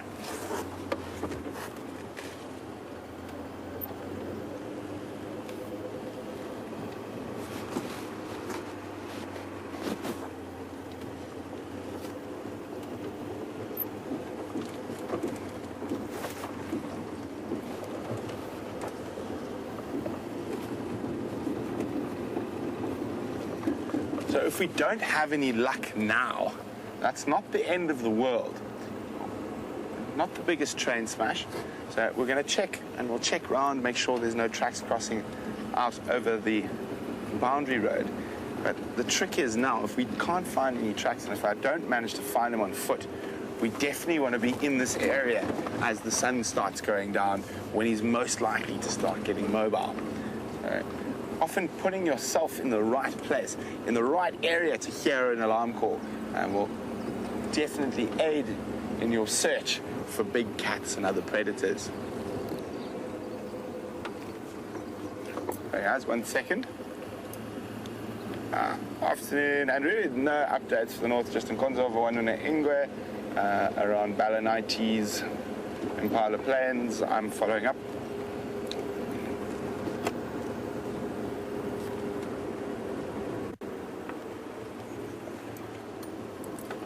Sorry guys, be with you in a second. Last track I could see he was heading into the block between power lines and Impala Road. I'm just going to go around and check Triple M to make sure they haven't crossed out. Tingana was located in Sibambili, but these are not the same set of tracks. I think this could be Mvula. But I'm going to check Triple M now, and then I'm going to head back and go for a walk.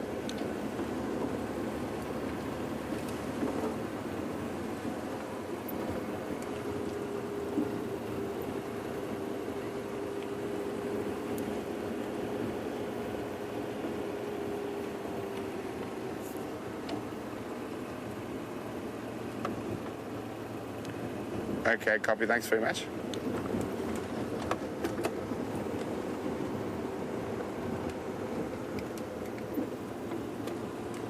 Sorry, I was just listening to Andrew there. Apparently, oh, there's a nice kudu.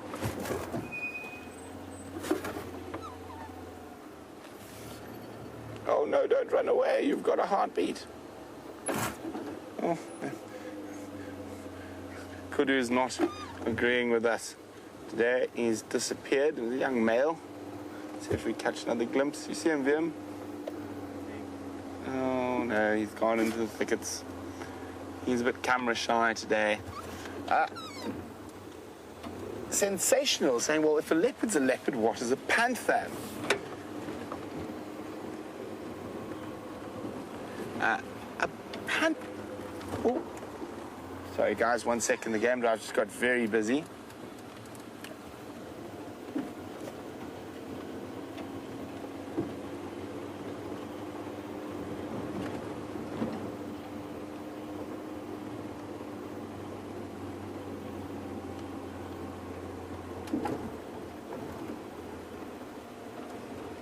Okay, sorry about that, just making sure I didn't miss an update there.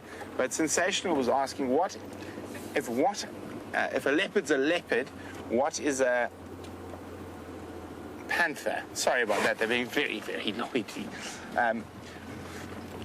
Well, a panther is a leopard. So a panther is a menelistic leopard. Sometimes also jaguars are called panthers, but it is a black jaguar or a black leopard, more commonly a black leopard. And basically that is just a double recessive gene that causes the darker sort of coloration in animals to come through. So called menelism. So a panther is generally a menelistic leopard. So if you look carefully, if you can find any photographs online and you have a look at them, you can actually still see the rosettes. They just don't stick out as much because of that high proportion of melanin they have in their fur. So there we go. So for example, a great panther would be Bagheera from the Jungle Book. But here's a black leopard, which has been referred to as a black panther. So it's not another species at all. It's just a color morph or color variation.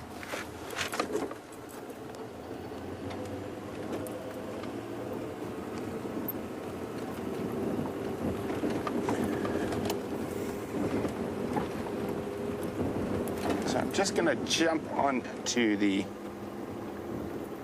Arathusa channel, see if there's any updates on that side.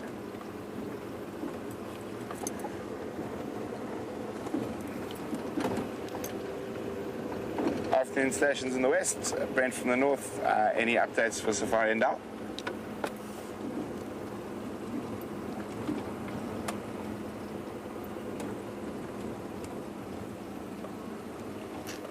Nope, nothing happening in the western sectors. Let's stick to our plan. Let's stick on these tracks and see if we get some luck. And there comes James, accompanied by some of the tech team and Jamie's little brother.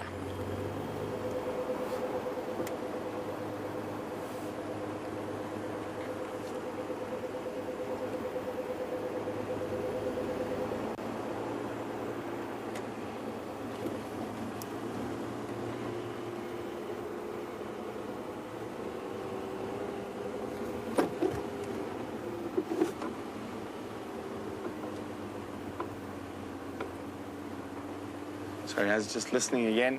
The Nkuhumas weren't too far away. I might just check back up that way shortly. I might just need to get to a bit higher ground to utilize this radio properly.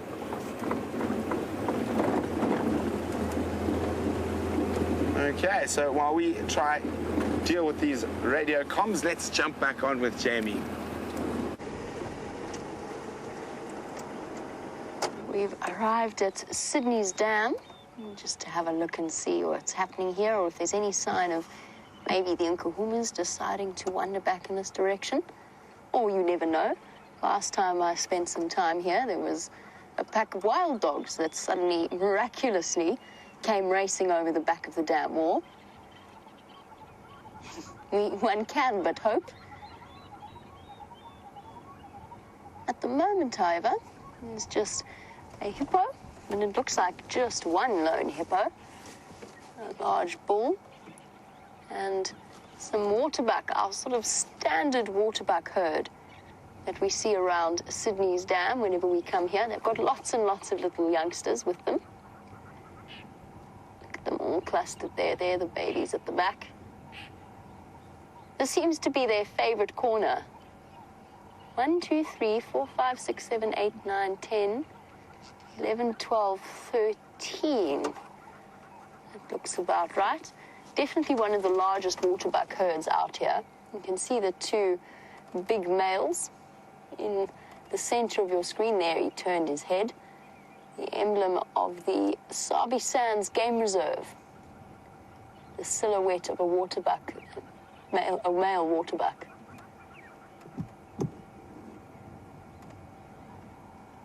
Lovely to see them all together like this. I've spoken before about why I enjoy visiting Sydney's dam so much. We don't always get to get this sort of overview of the animals from a distance in nice open clearings like this. We can't drive on Buffelshoek, and that's where Sydney's dam is, so we can't drive and investigate it any closer, but it's still been an exceptionally productive dam in terms of game viewing. It's one of the largest dams in our area that we can see, with those females on the dam wall having a bit of a personal space problem. But yes, it's one of the largest dams, which means that there's plenty of animals that move through here. And usually our big buffalo herd sightings occur around this dam as well. More waterbuck. Sure. And it's particularly beautiful in this afternoon light. My mistake, there's 2 hippo. And apparently there are also about 3 crocodiles, at least, in this dam.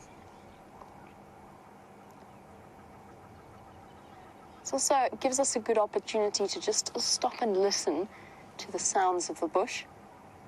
It's always nice for us because we've got the constant drone of the engine, and it does mean that you can occasionally miss any kind of alarm calls or anything that might alert you to the movement of big predators.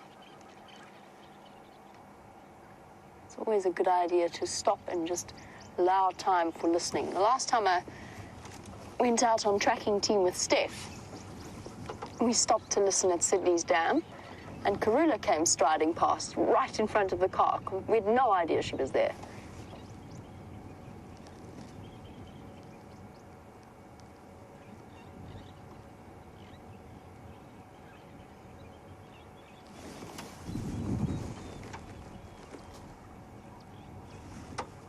Not much happening here, though. No alarm calls.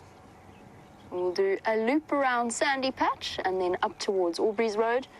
And now that it's a bit cooler, I can start my investigations of the hyena den. See if we can't figure out what's happening there.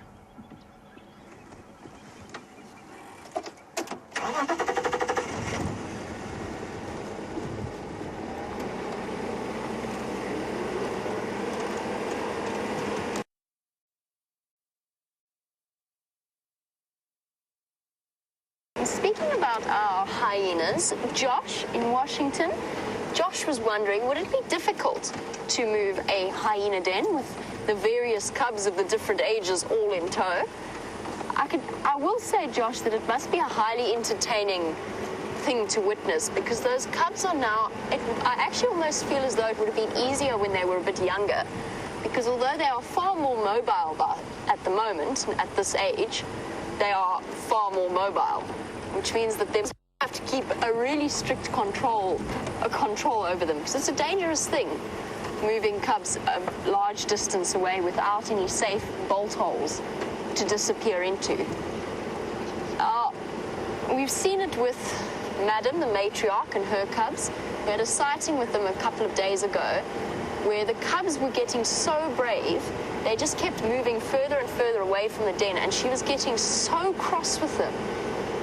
And eventually she grabbed one of them by the back of the neck and actually held it down with its face in the dirt, as if to discipline it. And it was incredible to witness that interaction, because it was so clearly relatable in human terms as to what she was trying to do. And you could sense her frustration with her wayward cubs. So I imagine that, yes, it would be quite interesting watching the hyenas move. I would also be fascinated to know if they moved the cubs all together, or if individual mothers moved their cubs at different times or spaced it out a little bit. I'm not sure which would be the best approach. I think probably safety in numbers would probably be the way to go. If your mother's moving a group of noisy cubs, and cubs also, when they are moved or disturbed, or when they cross about something, they give off that high-pitched squealing sound, which could very easily give their position away and attract the unwanted attention of any other big predator moving in the area. Maybe, and I wouldn't put it past hyenas to be this intelligent, maybe the moms go ahead first and double check the pathway and have a jolly good sniff to see if whether or not there's a potential predator there first. Beautiful bird. A southern white-crowned shrike. One of the largest members of the shrike family.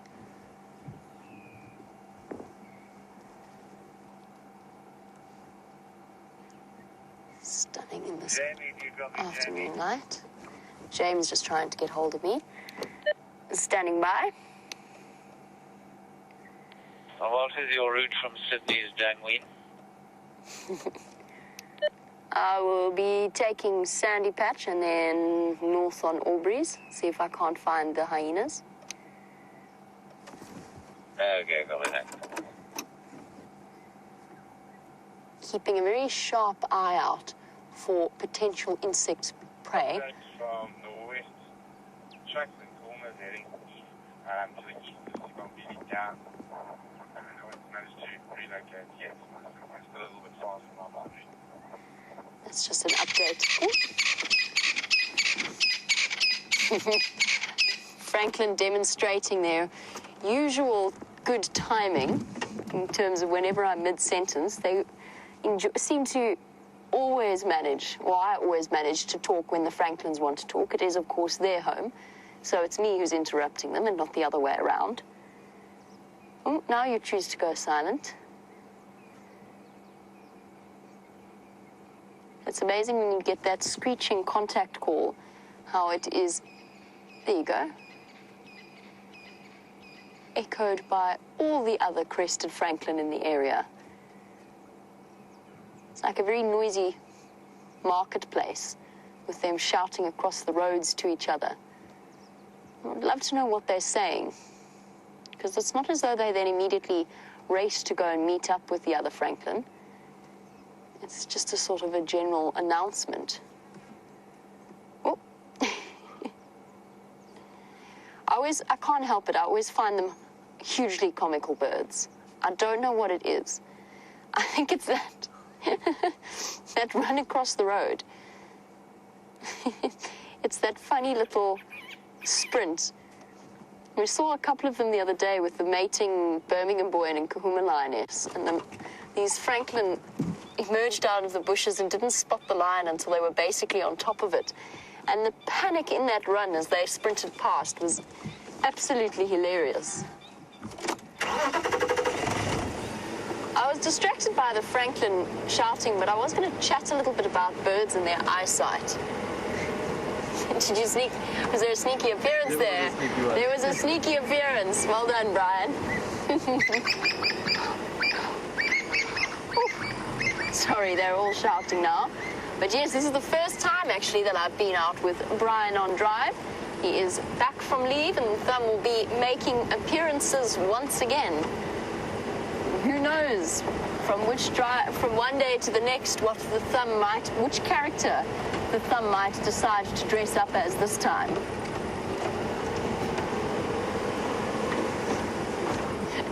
It was so funny because I missed that completely. I was so distracted. And I just looked back and there's a big grin on Brian's face. Back to bird's eyesight. So just the road I was going down next. Their eyesight makes the owls look positively pathetic in comparison. So even a pigeon or a dove sees in a far higher frame rate. I think we see in something like 30 frames per second, and a bird sees far, far more than that. It's almost like they see in slow motion. And that's what gives them that incredible ability to sit so high up in a tree and spot the movement of something as tiny or as nondescript as a grasshopper leaping across from grass blade to grass blade.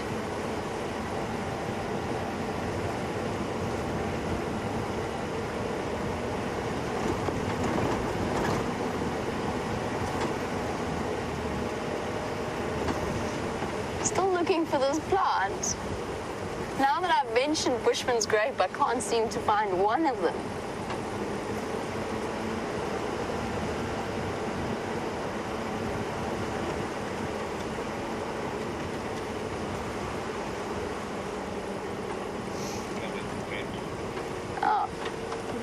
speaking of the mystery or the mystery bushman's grape that I'm trying to find to put on. Oh, and just to clarify, an itchy bite, B-I-T-E. My apologies for the South African accent and the slight miscommunication that may or may not have occurred for some certain viewers.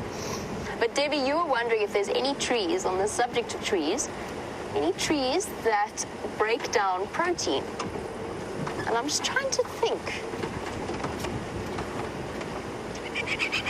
There are trees that have a very special relationship with bacteria in order to make protein utilizable.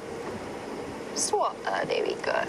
On the log there, dashing away from us. Little dwarf mongoose. One of my favorite animals to stop and have a look at.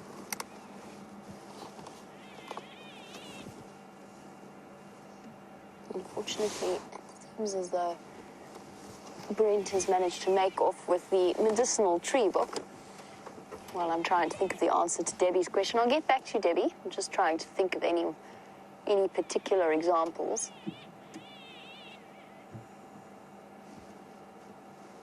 This morning when I drove through here, well, I started off initially with signal issues. I was just about to say, I've never seen as many starlings as I have in this area. There's just these enormous flocks of them.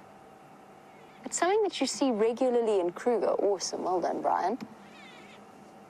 And yet, for some reason, they've chosen to gather around this particular part of Djuma on the main access road.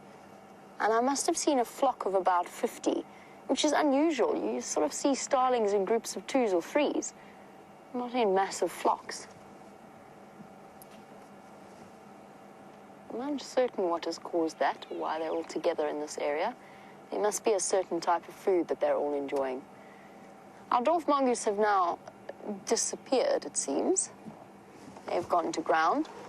And so we come back to Debbie's question about the trees that break down protein. And Debbie, I can't think of one. I can't think of a tree that could. For some reason, my mind, when you asked that question, immediately jumped to treatment for snake venom. And whilst there are lots of different plants that are thought to be effective treatments of snake bites, and a snake venom, of course, is protein. It's a type of protein. So it breaks down naturally on its own. The only thing I can think of is something highly acidic that might act to break down proteins, since acid does denature them, changes the shape of the protein molecule. But beyond that, I can't think of a particular tree that is useful. I'll think about it, Debbie. Nothing's springing to mind straight away.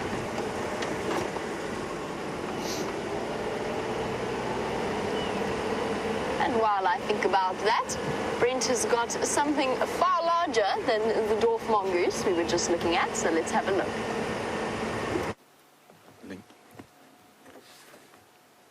So we've caught up with an old friend, and he seems behaving at the moment.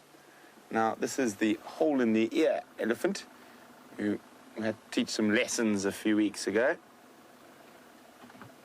And he has been far better since then, far more relaxed. He hasn't really threatened too many of the vehicles since we had our little discussion.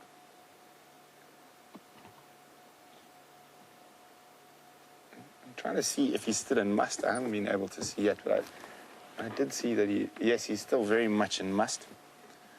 Hello, big boy. He is such a magnificent specimen.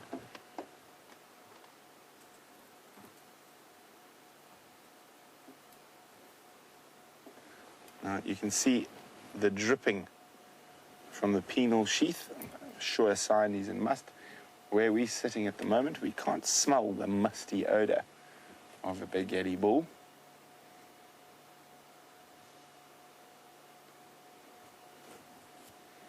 He's just took the tip off that little acacia, and now moving on to a sickle bush. There we go, you can see that hole quite nicely.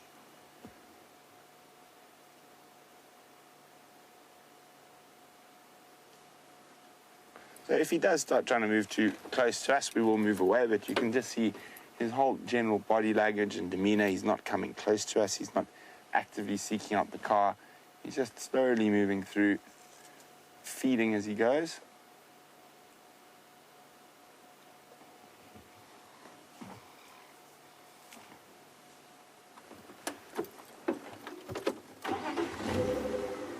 Remember, always let the car run for a few seconds before you move. Just don't want to teach him to associate the sound of the vehicles with something to chase. Yeah, that's right, he's going to pop out into the open shortly. There we go.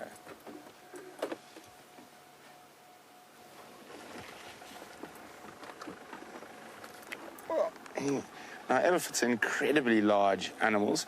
He probably weighs over 6 tons, so over 6,000 kilograms. So a massive animal. Now, being a massive animal, everything about you is quite big. I think.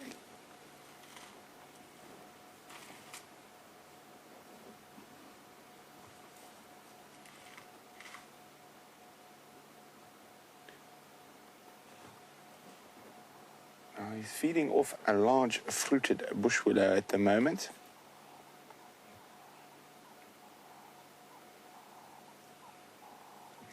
And as I was just saying, how big they are, that everything in them is quite big. So even their noses, that their teeth can be quite large, but their heart, which Debbie is wondering about, and a big bull can be up to about 30 kilograms. So massive.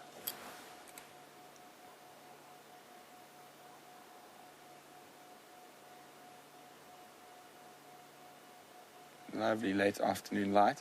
That we're not going to try to push him. We know he does have a little bit of a naughty streak, but hopefully he has decided to stop being the naughty elephant.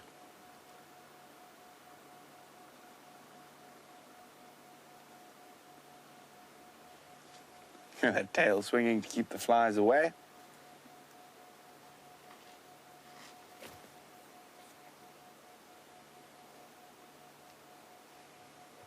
Oh, he's going to move off into the thickets there, and we're going to leave him be.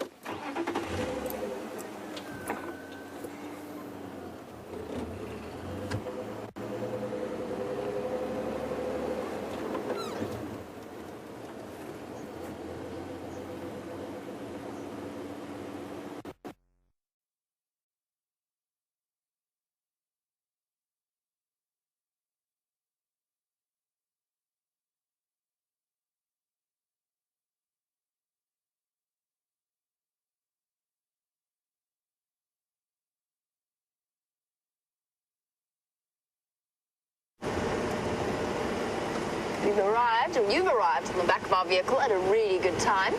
We've just come through to the Aubrey's Road Den. Well, we've come through to Aubrey's Road. And now we play a game of, if you were a hyena, which termite mound would you choose to be in? If, that's of course, if they are still in this area.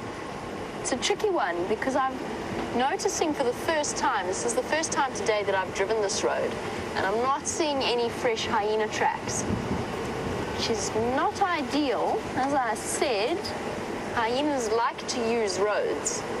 They regularly use roads into and out of the den site. Ah, somebody's had a very similar idea.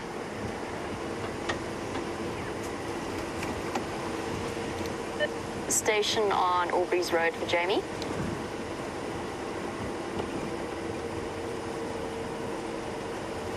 Nope. Okay, fair enough. Might not have had a radio on. Couldn't see exactly who that was, but they didn't call in the hyena den. We'll check just in case it is active.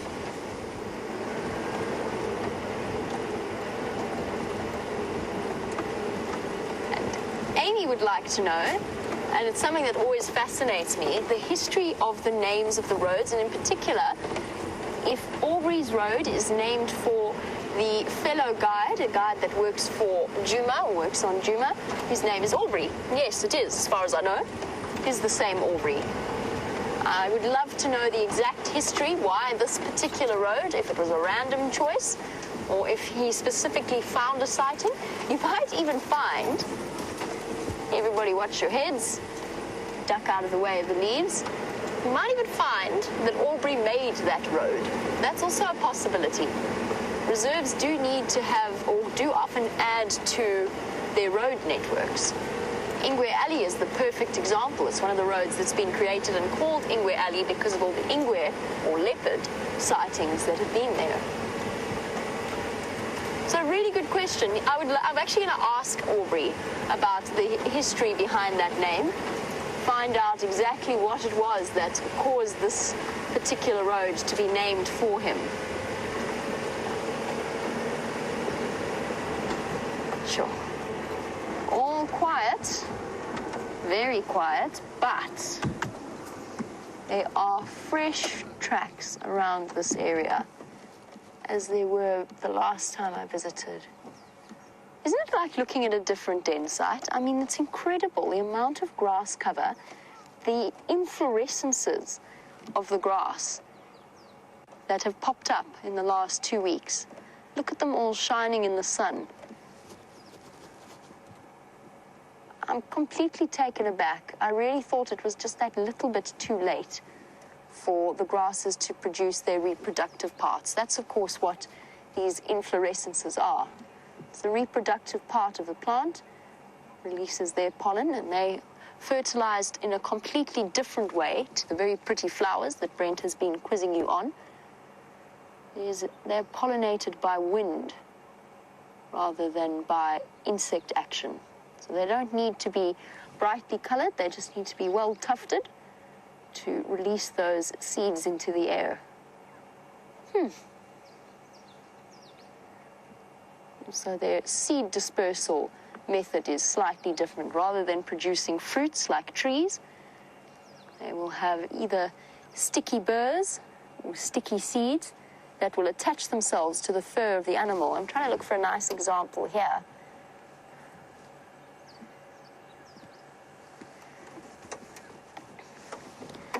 This might be a good one. Oh, my goodness.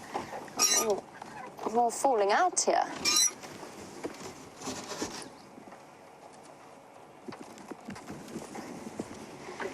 This is quite a nice example of just the way that the seeds are dispersed by what looks like it would be wind action. Oh no, the seeds do have little spurs on them. Hoof and wind action would be part of this particular grass's dispersal mechanism. I wish I hadn't done that to my back. I didn't appreciate that reach at all. Beautiful. Now, just while we're here, Trevor wants to know about the most common species of trees.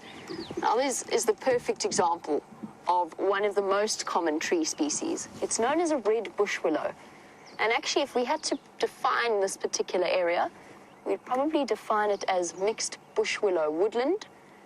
There are lots and lots of different species, but the red bush willow, with its twist at the end of each leaf, is a very clear example, or a very common tree, Combretum apiculatum. So the Combretum species are one of the most common. There's also the silver cluster leaf, which is just here, also particularly prevalent around drainage line, and named for the slight silvery sheen that it has to its leaves and that deeply fissured bark.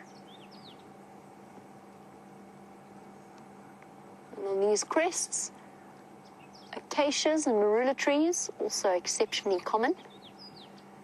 And then once you get down further, it depends on your soil type. Obviously, soil is where everything starts off. The soil type determines the type of grass, the type of trees, and that in turn determines what particular animal species you're going to find there. I was hoping it might mean hyenas. I'm going to do a little bit of an exploration of this area because there's so many fresh hyena tracks around here. It makes me think that they're still hiding here. While I do that, let's find out how Brent's tracking is going.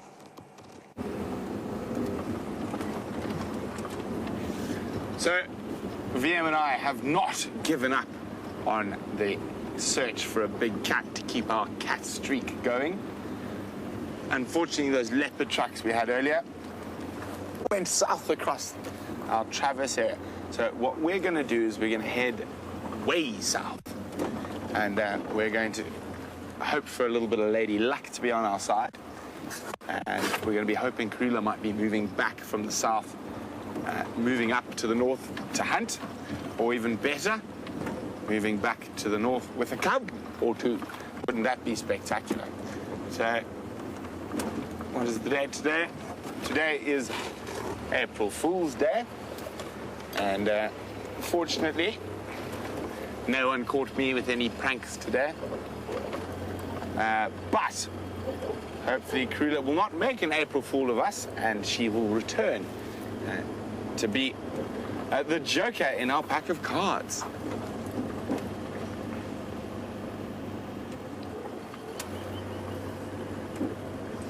So we know with Karula's current cubs, we have the incredible thing. We actually know the exact date they were born. Now, normally, this is really unusual with leopards, and you sort of guesstimate somewhere in that month, and you go, okay, let's make her birthday that day, or his birthday that day. But now with Karula's cubs, we actually know the exact date they were born. We saw them when they were less than sort of 8 hours, 9 hours old. How incredible is that? So, they will be 2 months old tomorrow.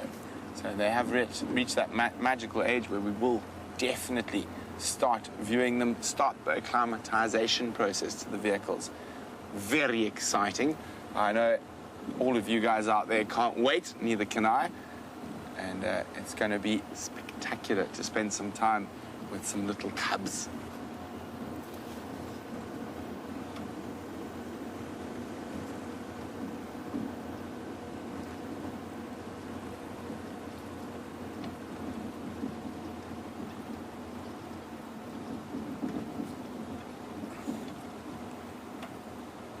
So quite often when we're chatting on the radio or whatnot, you might hear the word ingwe come up, and Spirit in the Sky is wondering, what does that mean? Is it a name? Or it is actually, it's a word. It is a name and it's a word. It is the name in Shangaan for a leopard. So if you hear me say, Inkonzo of Wanuna ingwe, it is the tracks of a male leopard. If you hear me say, Inkonzo Wansati, it's tracks of a female. Now, quite often, and what's happened in the guiding industry in this part of the world, suicidal squirrels out there today.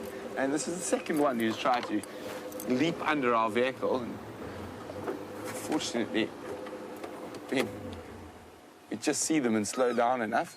But there it is, the suicidal tree squirrel. Yep, off it goes.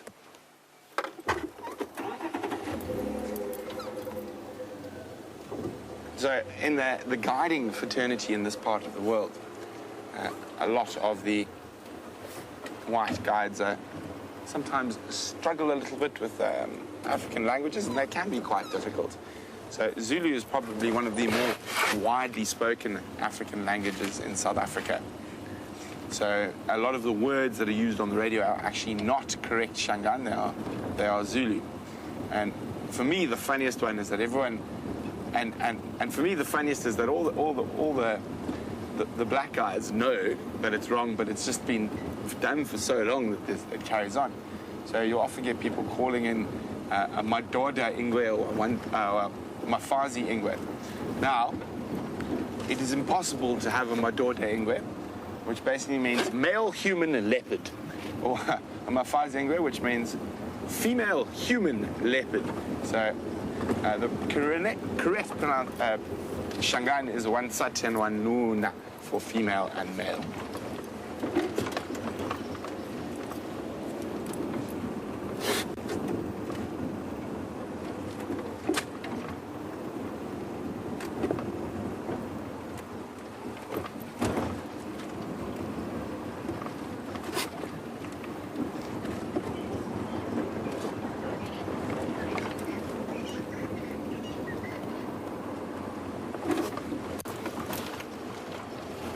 So chatting about babies and cubs and things, Ramey, who's in Illinois, is wondering which female animal is the best mother. And that's a very interesting question. Now, one would probably have to think about it a little bit. And we know it's probably not lions and leopards. They're definitely not the best. What have we got there, Liam? It is an animal of some kind, I think. What is it? Ah, it is a buffalo.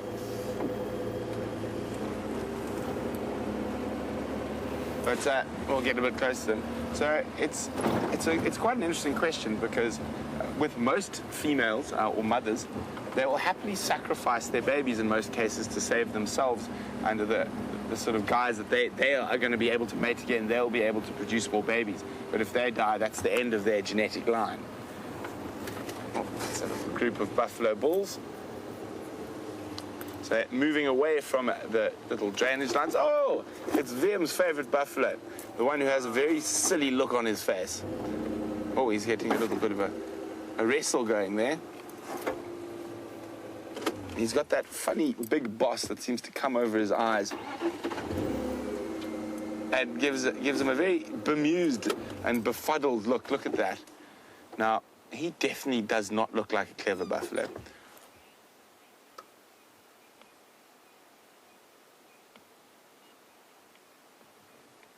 Not a clever-looking buffalo.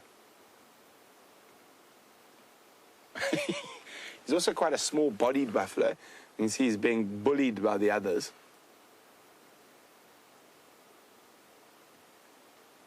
And so they've moved away from the drainage lines and pans, and they're heading up on top of onto the top of the crests.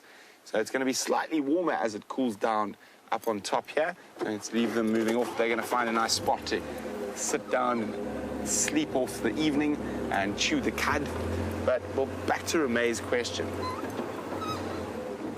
And, well, Ramey, so a lot of animals, lion and leopard included, so probably it's not only the mother but the whole system that cares the most or tries to care the best for their offspring would probably be African wild dogs.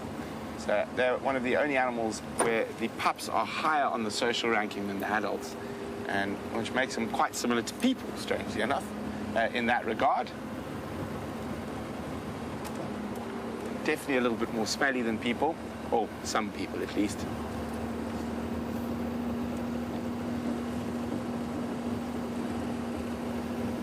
So we're going to go right to the southwestern corner, and then we're going to head east down the southern boundary at the off chance at this time of the day the leopards are likely to get moving and that Karula might start heading north.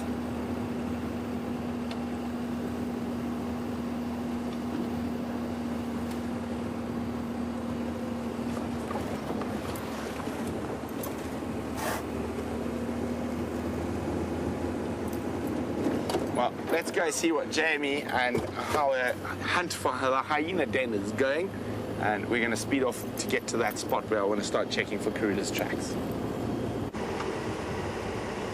I'm sad to report that my hunt for the hyena den has not gone according to plan. I've checked all of the old den sites that I can within this Aubrey's Road block by following the old road into them. No sign of any cub tracks, no sign of any hyena moving through that area. I still have a suspicion that they are there somewhere though, and I think it's going to take quite a lot of time on foot moving between possible den sites and investigating each and every termite mound. I think that will be a project for me tomorrow morning whilst out on tracking team. Just being distracted by tracks. It's not, however, hyena tracks, which I was hoping for. But I don't actually know. I don't know what these tracks are. It's an interesting experience. I usually guess relatively quickly. That's very interesting. I'll try to pull off the road so I can show you what they are, what they look like and how big they are. And let me see if I can't work this one out. How's your view from there, Brian? I'm looking at all of these little toes. My first thought as I was driving past was that it had to be monkeys. And I still think that it has to be monkeys. They just look a little bit peculiar. I'm going to jump out and just have a closer look. Not all that often that we encounter tracks that we can't tell which particular animal we're looking at. I do think it is monkey. I think it's just the way that the light was catching them and the fact that their baby's walking along with them.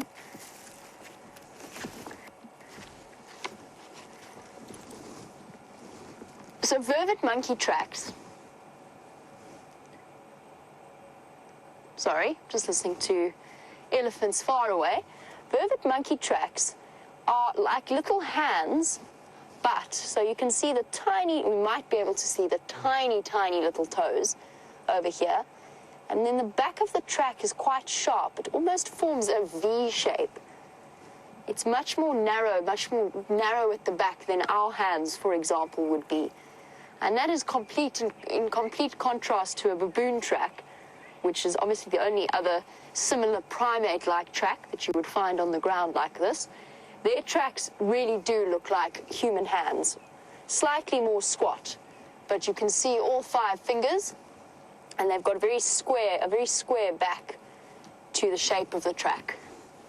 I think this is a troop of monkeys walking down the road. They just had me confused for a second, the way that they've fallen in the dirt and the way that the light was striking them. And they've got babies with them as well, because there's definitely some very tiny, tiny little tracks. Now, a couple of drives ago, Janine, one of our viewers, actually suggested that she's going to screenshot all the different tracks that she sees and start, similar to the bird list that we always encourage our viewers to work on. She said she's going to start a track list with screenshots accompanying them so that she will be able to refer back whenever she comes across or whenever we look at different tracks. And we started off with a tortoise track moving across the road, and I promised her antelope tracks, but Janine, just let me know if you are watching or if you're not, so that I can find you the antelope tracks that we see regularly. And I've encouraged a lot of the other, or all of you, if you find yourself so inclined, if you find yourself as fascinated by the process of tracking as I do, and it really is, it's like, I often compare it to almost reading the newspaper of the bush. The animals have left all the signs behind. It's just up to us to find a way of reading and interpreting them. And you can learn a huge amount about animal behavior just through tracking alone. And vice versa. You can learn a lot about tracks by watching animal behavior and then going up behind them and having a look at the tracks that they've left behind during that whole process. But there's no hyena tracks on this road. So where on earth have the hyenas decided to go?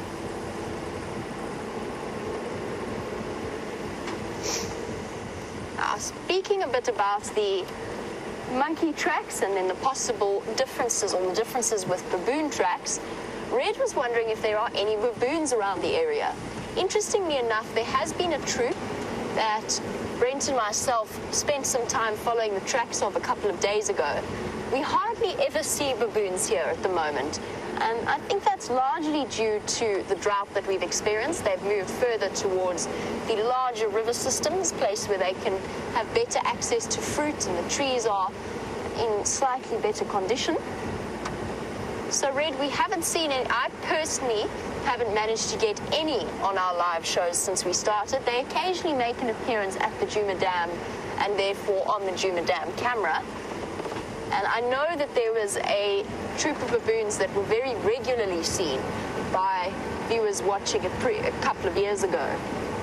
They were known as the Gowrie Gang, and they were always around. It's just interesting the way that animal movements ebb and flow in that way. And we've got to the point now where we just hardly ever see them. And I've seen them, in the time that I've been working here, I've seen their tracks moving through the reserve probably less than 10 times. And I've seen them once when they came to have a drink from the swimming pool outside my bedroom.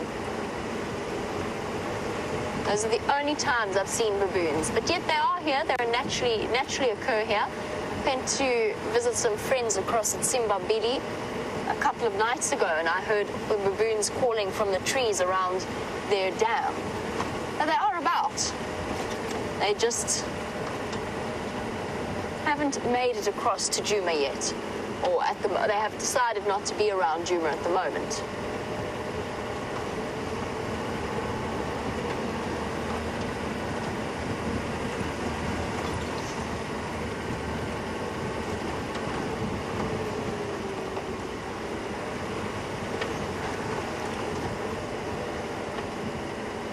That's awesome to hear from James Richard on the subject of our mystery tracks that nearly had me fooled. Obviously, I wasn't thinking clearly enough, but James Richards has been keeping a track scrapbook, a collection of the different tracks that we stop and show you. And I really must, when the light's a little bit better, I really must remember to stop for the more common antelope tracks, because that's where we got caught out when Renius came to test us on our tracking skills and our knowledge of tracks. Just because you don't track antelope. You don't follow Impala, although I did spend a bit of time tracking those pregnant kudu a couple of months ago. But that was more a combination of tracking and guesswork combined.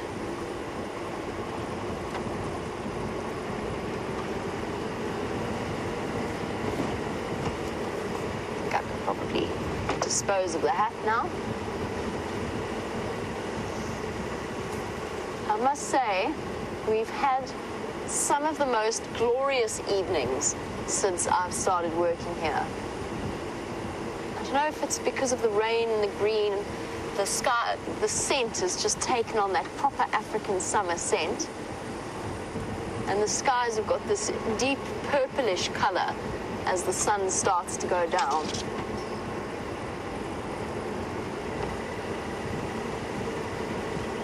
This is the summer that I've always experienced in the bush. Oh, that's beautiful.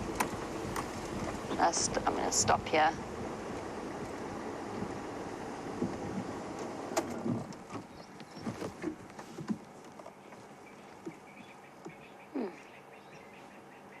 And every sunset, every night is totally different.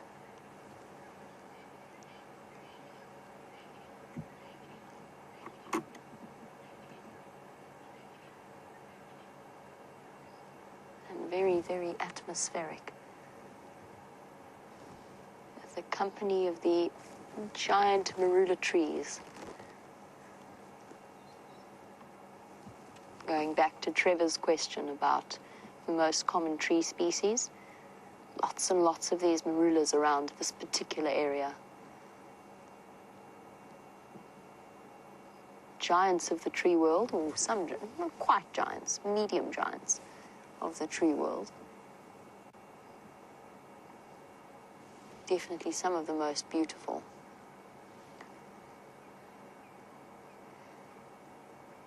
A stunning sunset. And that heavy blanket of silence that descends over the bush as the sun starts to go down. And as beautiful as it is, we definitely can't spend all evening watching the sunset, so let's go back onto the back of Brent's vehicle.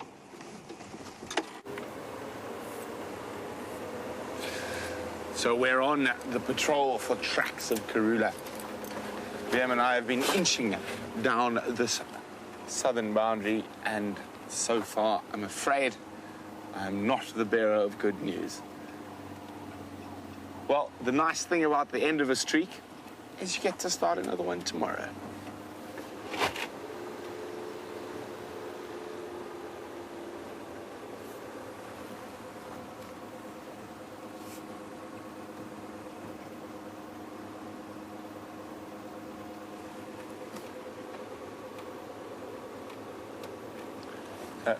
Pat's wondering whatever happened to the Anderson male.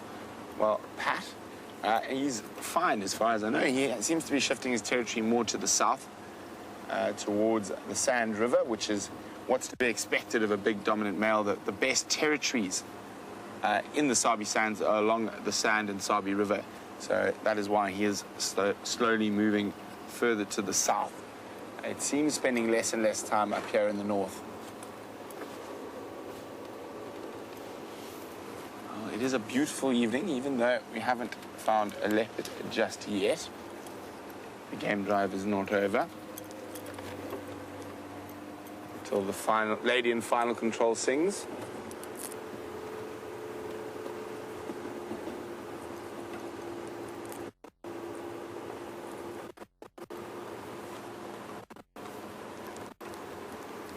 So Tony is wondering, what type of tree do you find most leopards in? Well, most leopards we find, Tony, actually on the ground. But when they do utilize trees, there's a couple of different reasons. One, to store their kill. One, when it's really hot, or three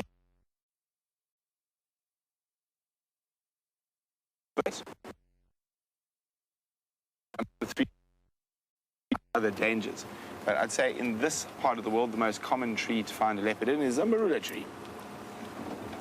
It's the most common of the big trees, or often got nice branches to lie on. But so I'd say probably the most common tree we find leopards in here, around the little river.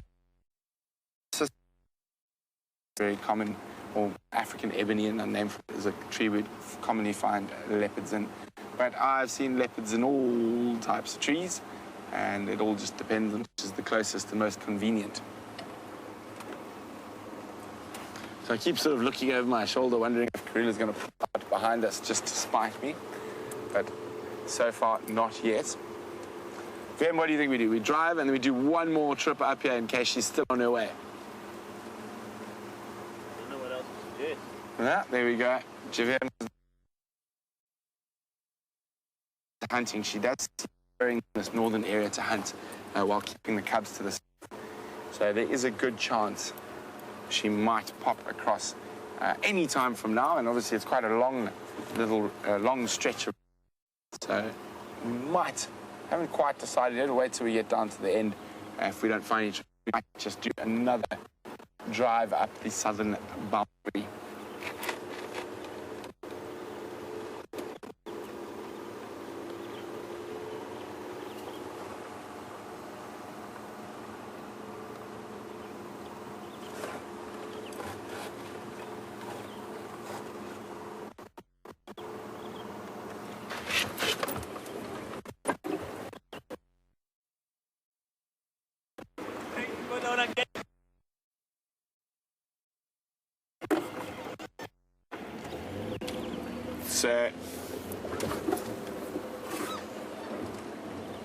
So you notice there's a bit of a Ferrari safari going on there, and there's just been a report of some to the east.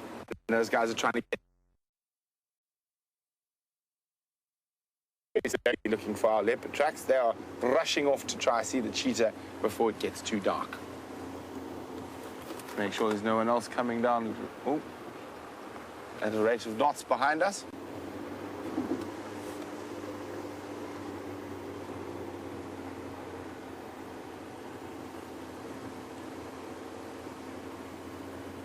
Definitely a change in the temperature. The chill in the morning is quite pleasant at the moment.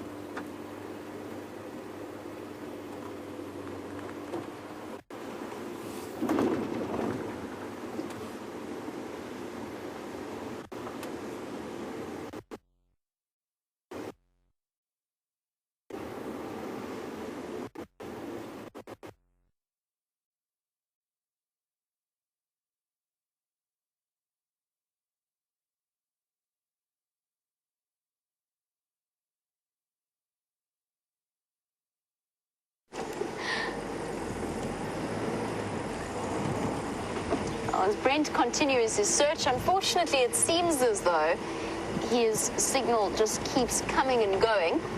It's just one of those aspects of live safaris. You can imagine the amount of technological details that are involved in being able to bring you a picture and sound that is happening immediately. What you're seeing is what is happening right here in the Sabi Sands, in the middle of the African bushveld.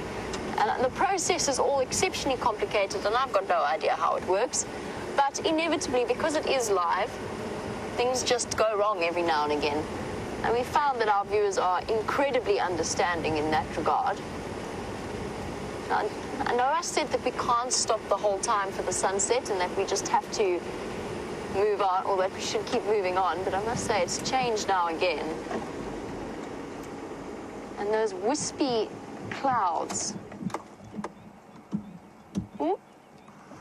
And the distant call of a Coqui Franklin. Coqui, Coqui, Coqui. Look how beautiful those clouds are.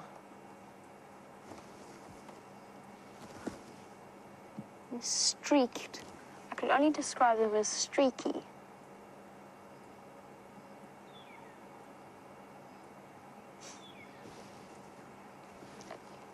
Watching the sunset accompanied by the dulcet tones of Impala rutting. I can hear them snapping away at each other.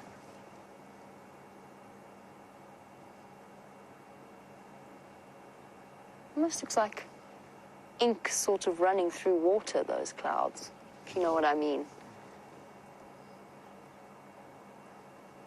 They look liquid. Very, very beautiful.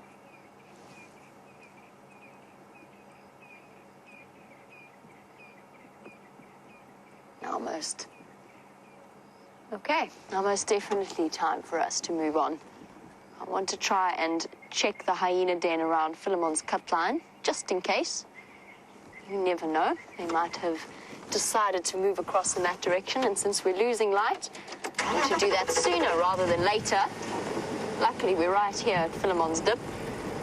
We're nice and close. I've already got my headlights on, and that's not because I can't see where I'm going, but it's just a really nice way. Once the sun dips down, it's the only way that we have of being able to spot tracks, by just illuminating them and hope that the headlights will catch them at the right angle.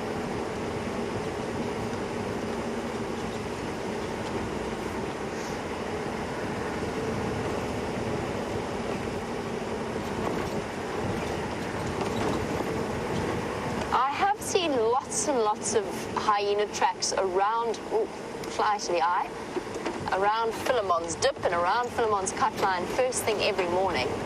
I haven't seen any going into the old hyena den site, but I think worth investigating nevertheless, just in case they've been using a different path. And they've always used this road as a highway up and down from the south of Djuma into the center of it, and past the camps, and then up towards the den sites, or north towards the den sites. We'll just have to see.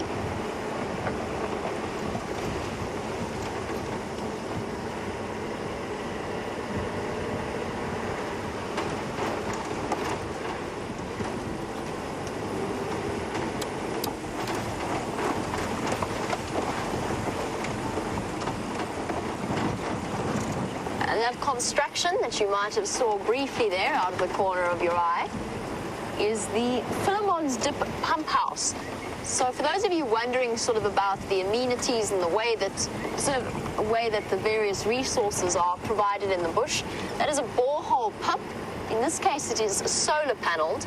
So rather than, they've sort of made the switch from using diesel to using solar power in order to bring water up from deep below the surface and provide and fill up the tanks for drinking water, for shower water, and for all of the needs of the lodge.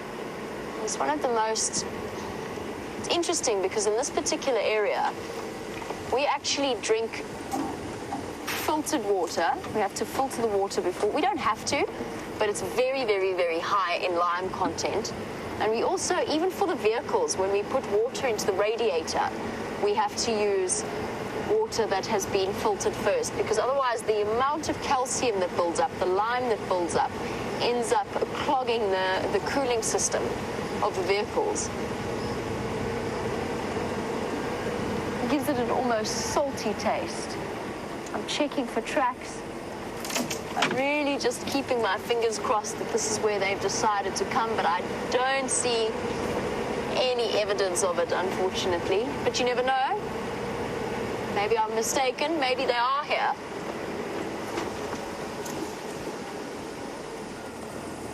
It's definitely overgrown.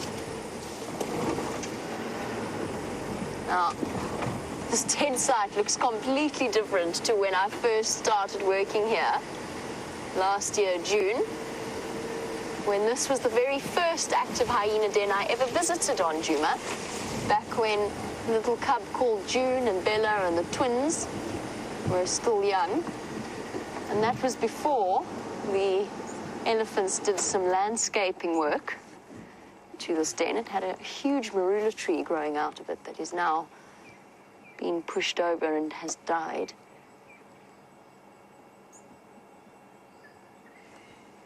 Unfortunately, all looks quiet here as well, and there's not a single track of any of the cubs moving through. So this den site is about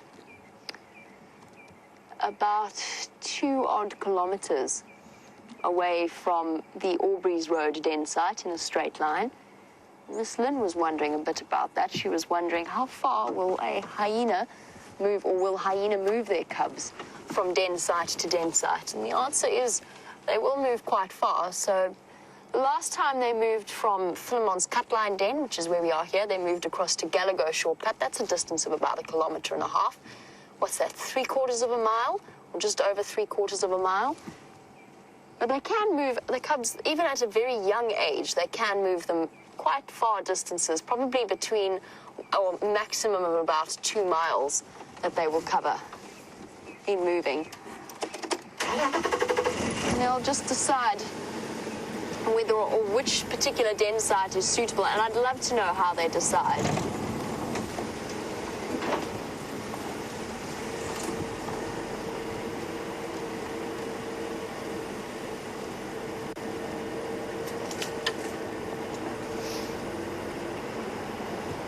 We've got a really, really perceptive question that has come through from Rain, who is one of our 15-year-old viewers. And Rain would like to know about the guidelines behind naming animals, and was wondering a little bit about it, whether it was just purely for identification purposes, because it results in the end in attachment to the animals themselves.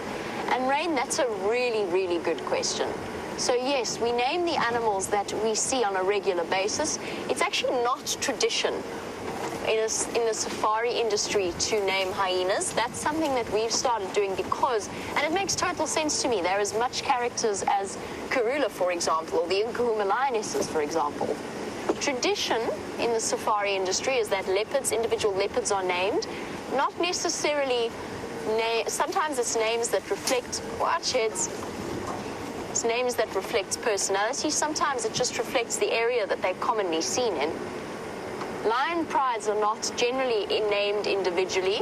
They're just named as a group, and quite often again after the area that they're in or specific characteristics. Nkuhuma pride found underneath a brown ivory tree. And the Nkuhuma is the name for brown ivory tree. Styx pride, I'm not so sure about the history behind the name the Styx. Individual male lions will be given names once they start to show individual characteristics. So each of the Birmingham boys, for example, will have their own individual name. Really, some of them do.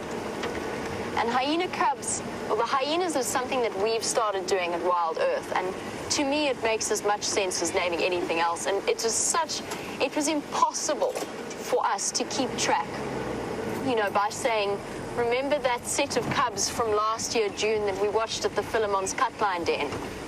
And the oldest one of those cubs, rather than just saying Bella. It's just so much easier. That's something that started with WildEarth, and it's not a process followed elsewhere. In terms of your question about creating human attachment, it's something that occasionally we do mention and we do warn the viewers about. And that is the fact that, yes, well, I don't know, it's a difficult one. Yes, once you put a name to something, you do form an attachment to it. But I think that we would form an attachment to Karula regardless of whether her name was Karula and if in fact she'd just been labeled as the K1 female or something similar, because you have to, for identification purposes, label them. You could go down the numbers route. And yes, maybe for us as human beings, names do automatically increase your level of attachment to the animal, which can be wonderful. And for the most part it is. You get to watch them then go about their day-to-day lives and form an attachment to their personalities. But every now and again, the wild being the wild, something tragic does happen, and then it's heartbreaking for those who have formed or for all of us who have formed the attachment to the animals. It's a good point. I personally don't have a problem with naming animals. It's much easier than remembering numbers, and it's useful as a way of identifying individuals from each other. It would get so confusing if we had to number each hyena.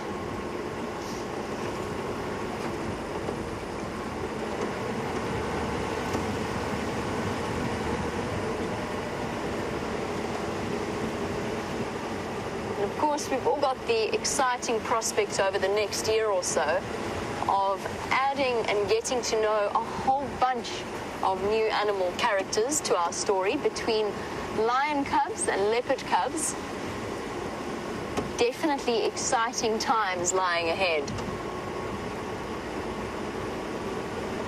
And that's the other really exciting thing about cheetah plains as well, and the fact that we will be driving on cheetah plains, expanding our traverse area. Excuse me. Because then we actually get to follow on the story of some of the characters that viewers were watching for years from birth almost, that have now dispersed away. And I'm thinking particularly, of course, about Quarantine and Kanuma, Karula's previous set of cubs, 2 young boys that have since moved off away from their mother's territory.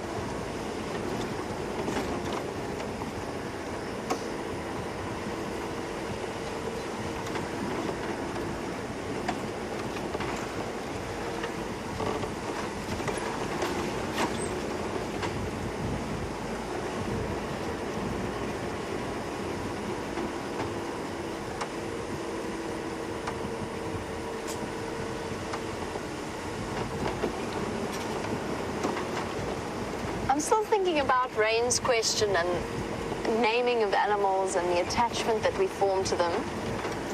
And I'm thinking about all of the various named animals that I've worked closely with in my life as a safari guide. And I'm trying to think if some of the heartaches that I've suffered would have been lessened at all by having not named that animal. And I'm thinking of specific examples that have been very sad for me to witness over the years, and you do get some very sad events. And Rain, I think that they would have been equally sad regardless of whether or not I had named or if I hadn't known the names of those individual animals. I think that attachment is a product of time spent with them.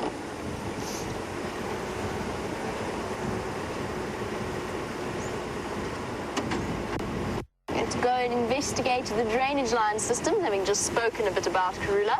I'm going to go and visit some of her favorite places. Seems as though Brent's signal is back up and running, so let's jump on the back with him. So, we have been relegated to quarantine. That is where we have come. Hopefully we will be with you for a little bit longer this time. So, we are approaching the dark hour when all sorts of beasties come out, and quite a few of you more interesting little animals only come out at night. So I'm hoping we might be able to find 1 or 2 of those for the last couple of minutes or last half an hour or so. So in particular, we'll be looking for the South African Galego, or bush baby, white-tailed mongoose is another one that we do see around here, and we did have that fantastic visual of an African civet not too far from here, not so long ago. But at the moment, all we have is some buffalo bulls in the sunset.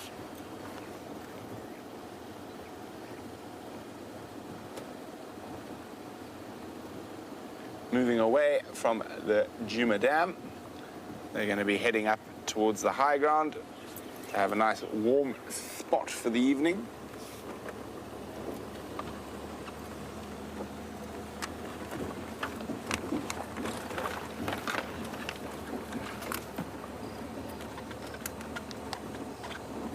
It's that, oh, almost. It's not, maybe not quite dark enough for the spotlight yet. Just leave it for a few more minutes and it should be perfect.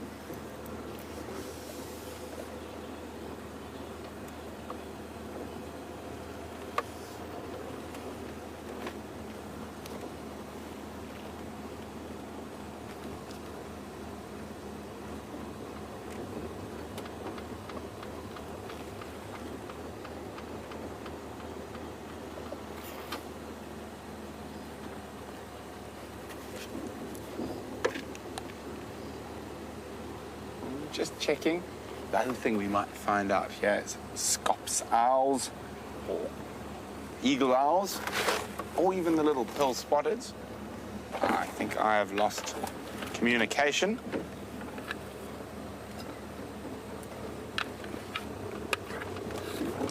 And I have lost communication. Give me 1 second, please, and I'll be back, I think. Cables, cables, cables. That one goes there, so then we need the other end of that. I need all my things, Vim. I need my camera, my binoculars, my wildflower books. And now finding the other end of this is going to be fun. Aha! Success. Okay. There we go. I think as I grab the spotlight there. Yes, we can hear them. So we're back. Oh, Impala in front of us. So we do have quite a few new viewers, and we won't put this big bright spotlight on any of the diurnal species. So the daytime species, Impala, zebra, wildebeest, and such, it can blind them for a little bit, so that's why we don't do it. And it can make them a little bit easier for the predators to catch, so we don't want to interfere either way.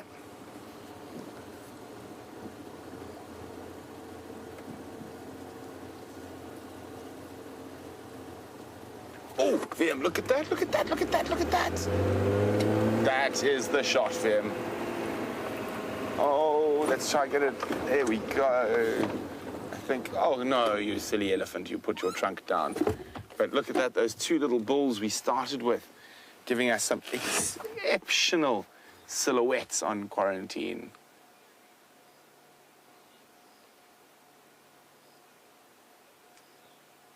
Magic. And heard that behind us, and that was an Impala ram. Oh, look at that. Isn't that absolutely magical?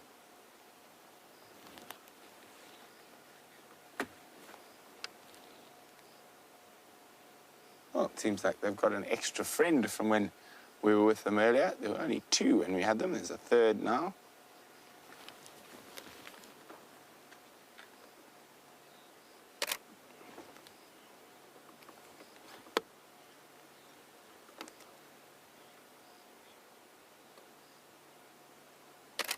Safari Diva is wondering, why does quarantine exist?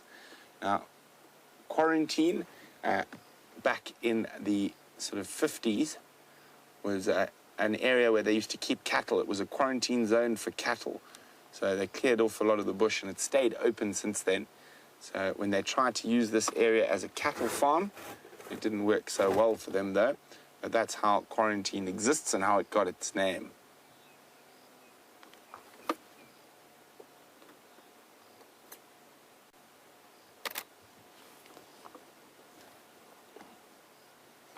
This is magic.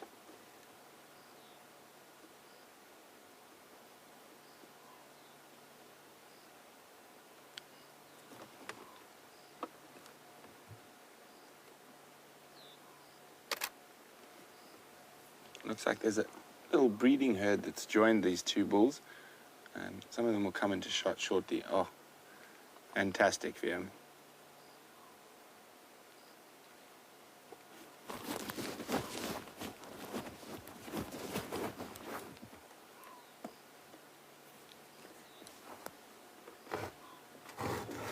Susie and I agree completely that this is absolutely magic. It's spectacular.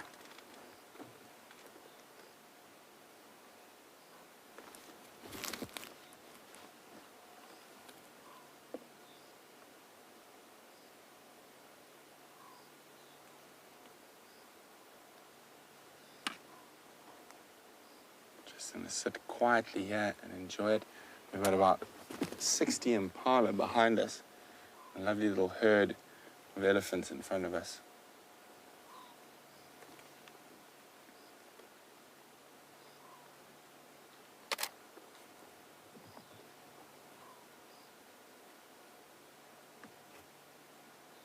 You can just see the little baby to the left of the big bull, but he doesn't quite stick into the silhouette. There's a young one to the right there.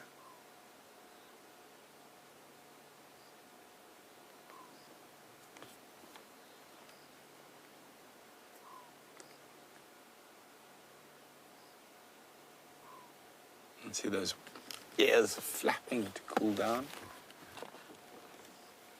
What do you think if we move a little closer, Vim? We'll still get the nice silhouette? Remember what happened last time? Yes. But I don't want to go as close as that, but if we move forward a little bit. Let's try it.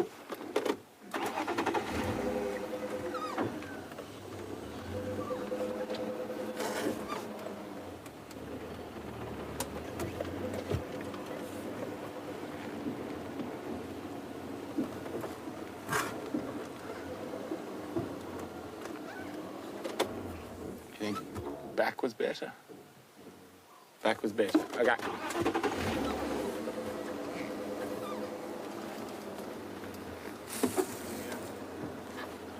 There.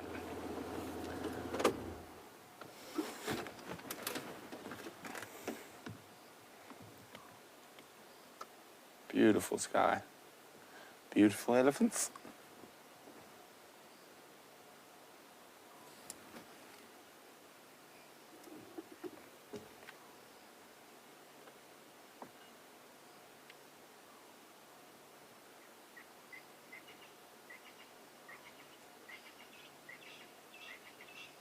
Sometimes it's just so wonderful to sit and just take it all in. I mean, we've got some wonderful sounds around us. We've got that crested francolin calling. A Scops owlet just started. You can hear the elephants feeding. You can hear the little contact calls between the female Impala and the youngsters. You hear the occasional raucous effort of a male Impala. You can even hear the dung beetles flying around.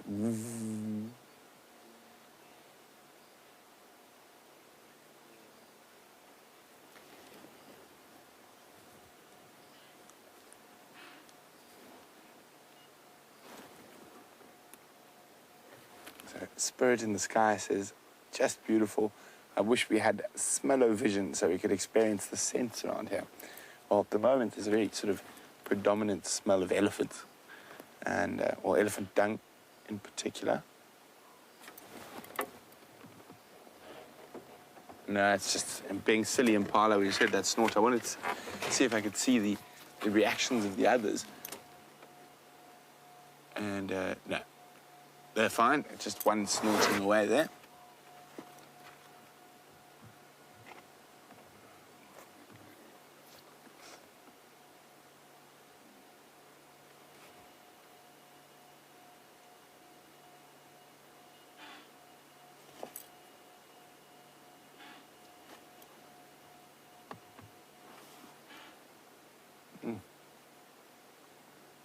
Beautiful.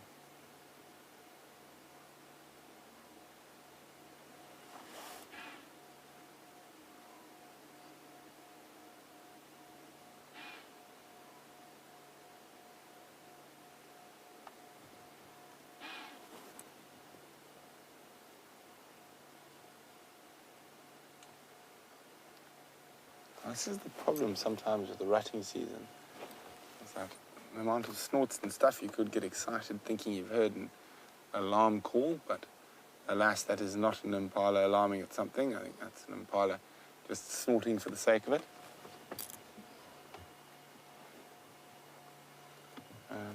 I'm just looking back behind us, and those guys are not taking any notice of the snorts on the other side. But you never know. So let's go have a quick look. And it's getting a little bit dark for these ellies.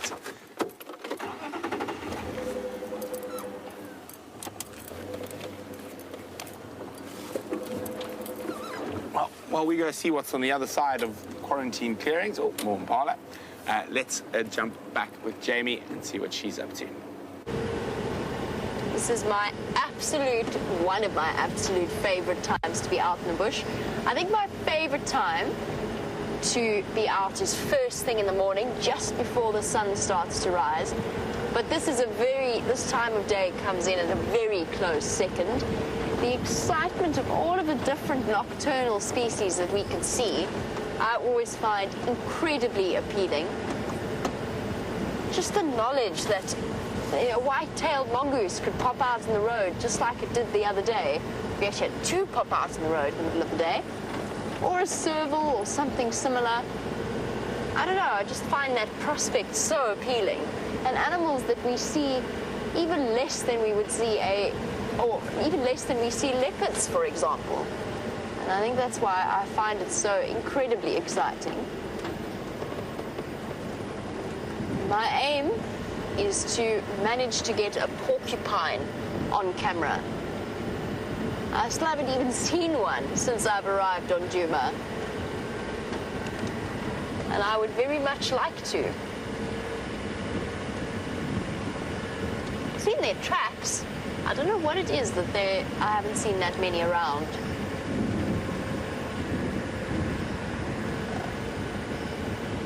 Oops, sorry, Impala. I also wanted to go, and Inyala, I wanted to go down just towards the Djuma Dam and investigate a funny croaking sound that I heard. That's where I'm on my way to. And of course there was that exciting serval sighting. Hello, Impalalas. Sorry. Sorry, guys. Can I just come through? Thank you. No, that's all one. Okay, you go ahead.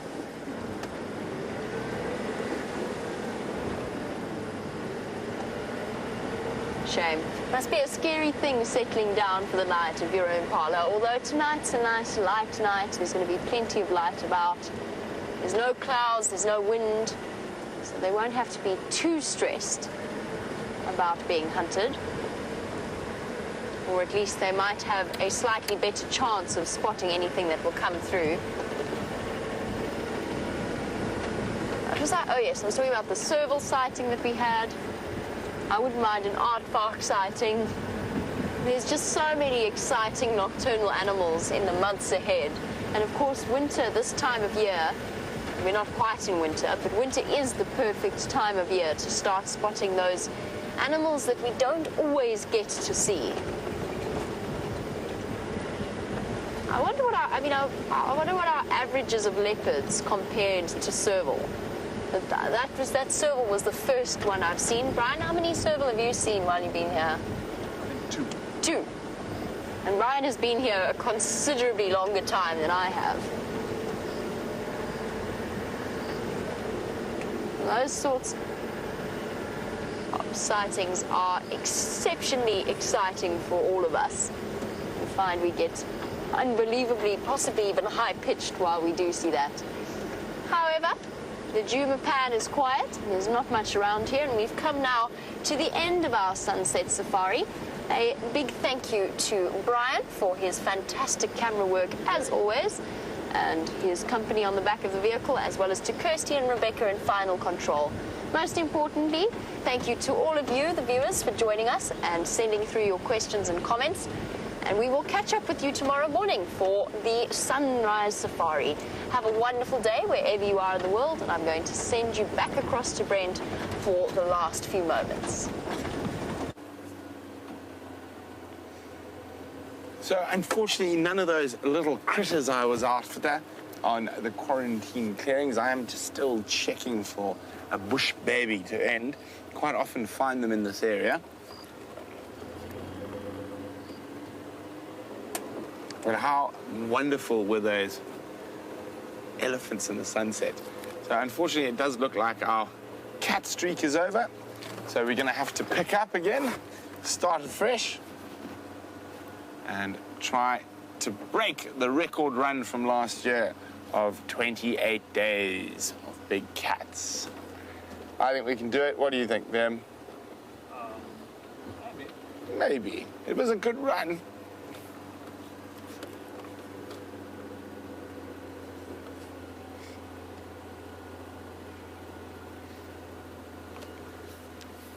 Valeria says she's so glad with the...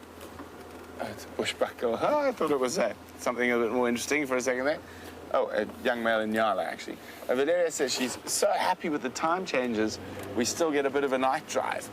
Very exciting. I agree, Valeria, and it does give us that opportunity to find some of those smaller, more interesting nocturnal mammals.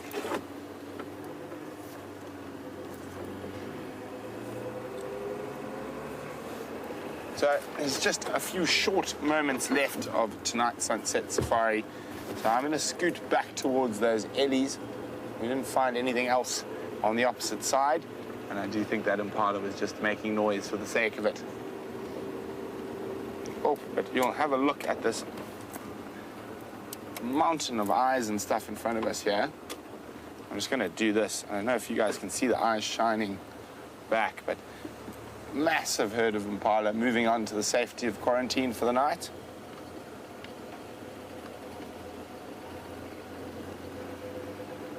Still going. Now, where did those elephants go? There they are. So we might not be able to see them too well, but we're going to definitely be able to hear them very nicely.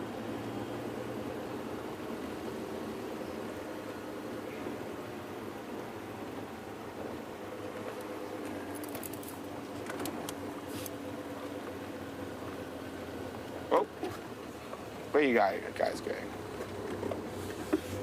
So sometimes with these ellie bulls, certain breeding herds quite often don't like spotlights too much, but these ellie bulls, particularly the young ones, and especially if you're not using the spotlight, but we're using one of these diffused lights, can be quite comfortable.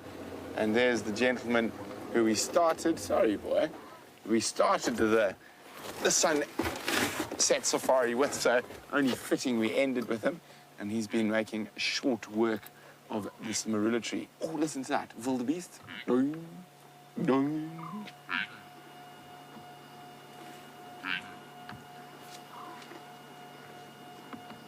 So it has been wonderful having you on the back for this sunset safari. And as I said, quite fitting to start with the same to end with the same young bull we started with. And hopefully he'll still be around on the sunrise safari.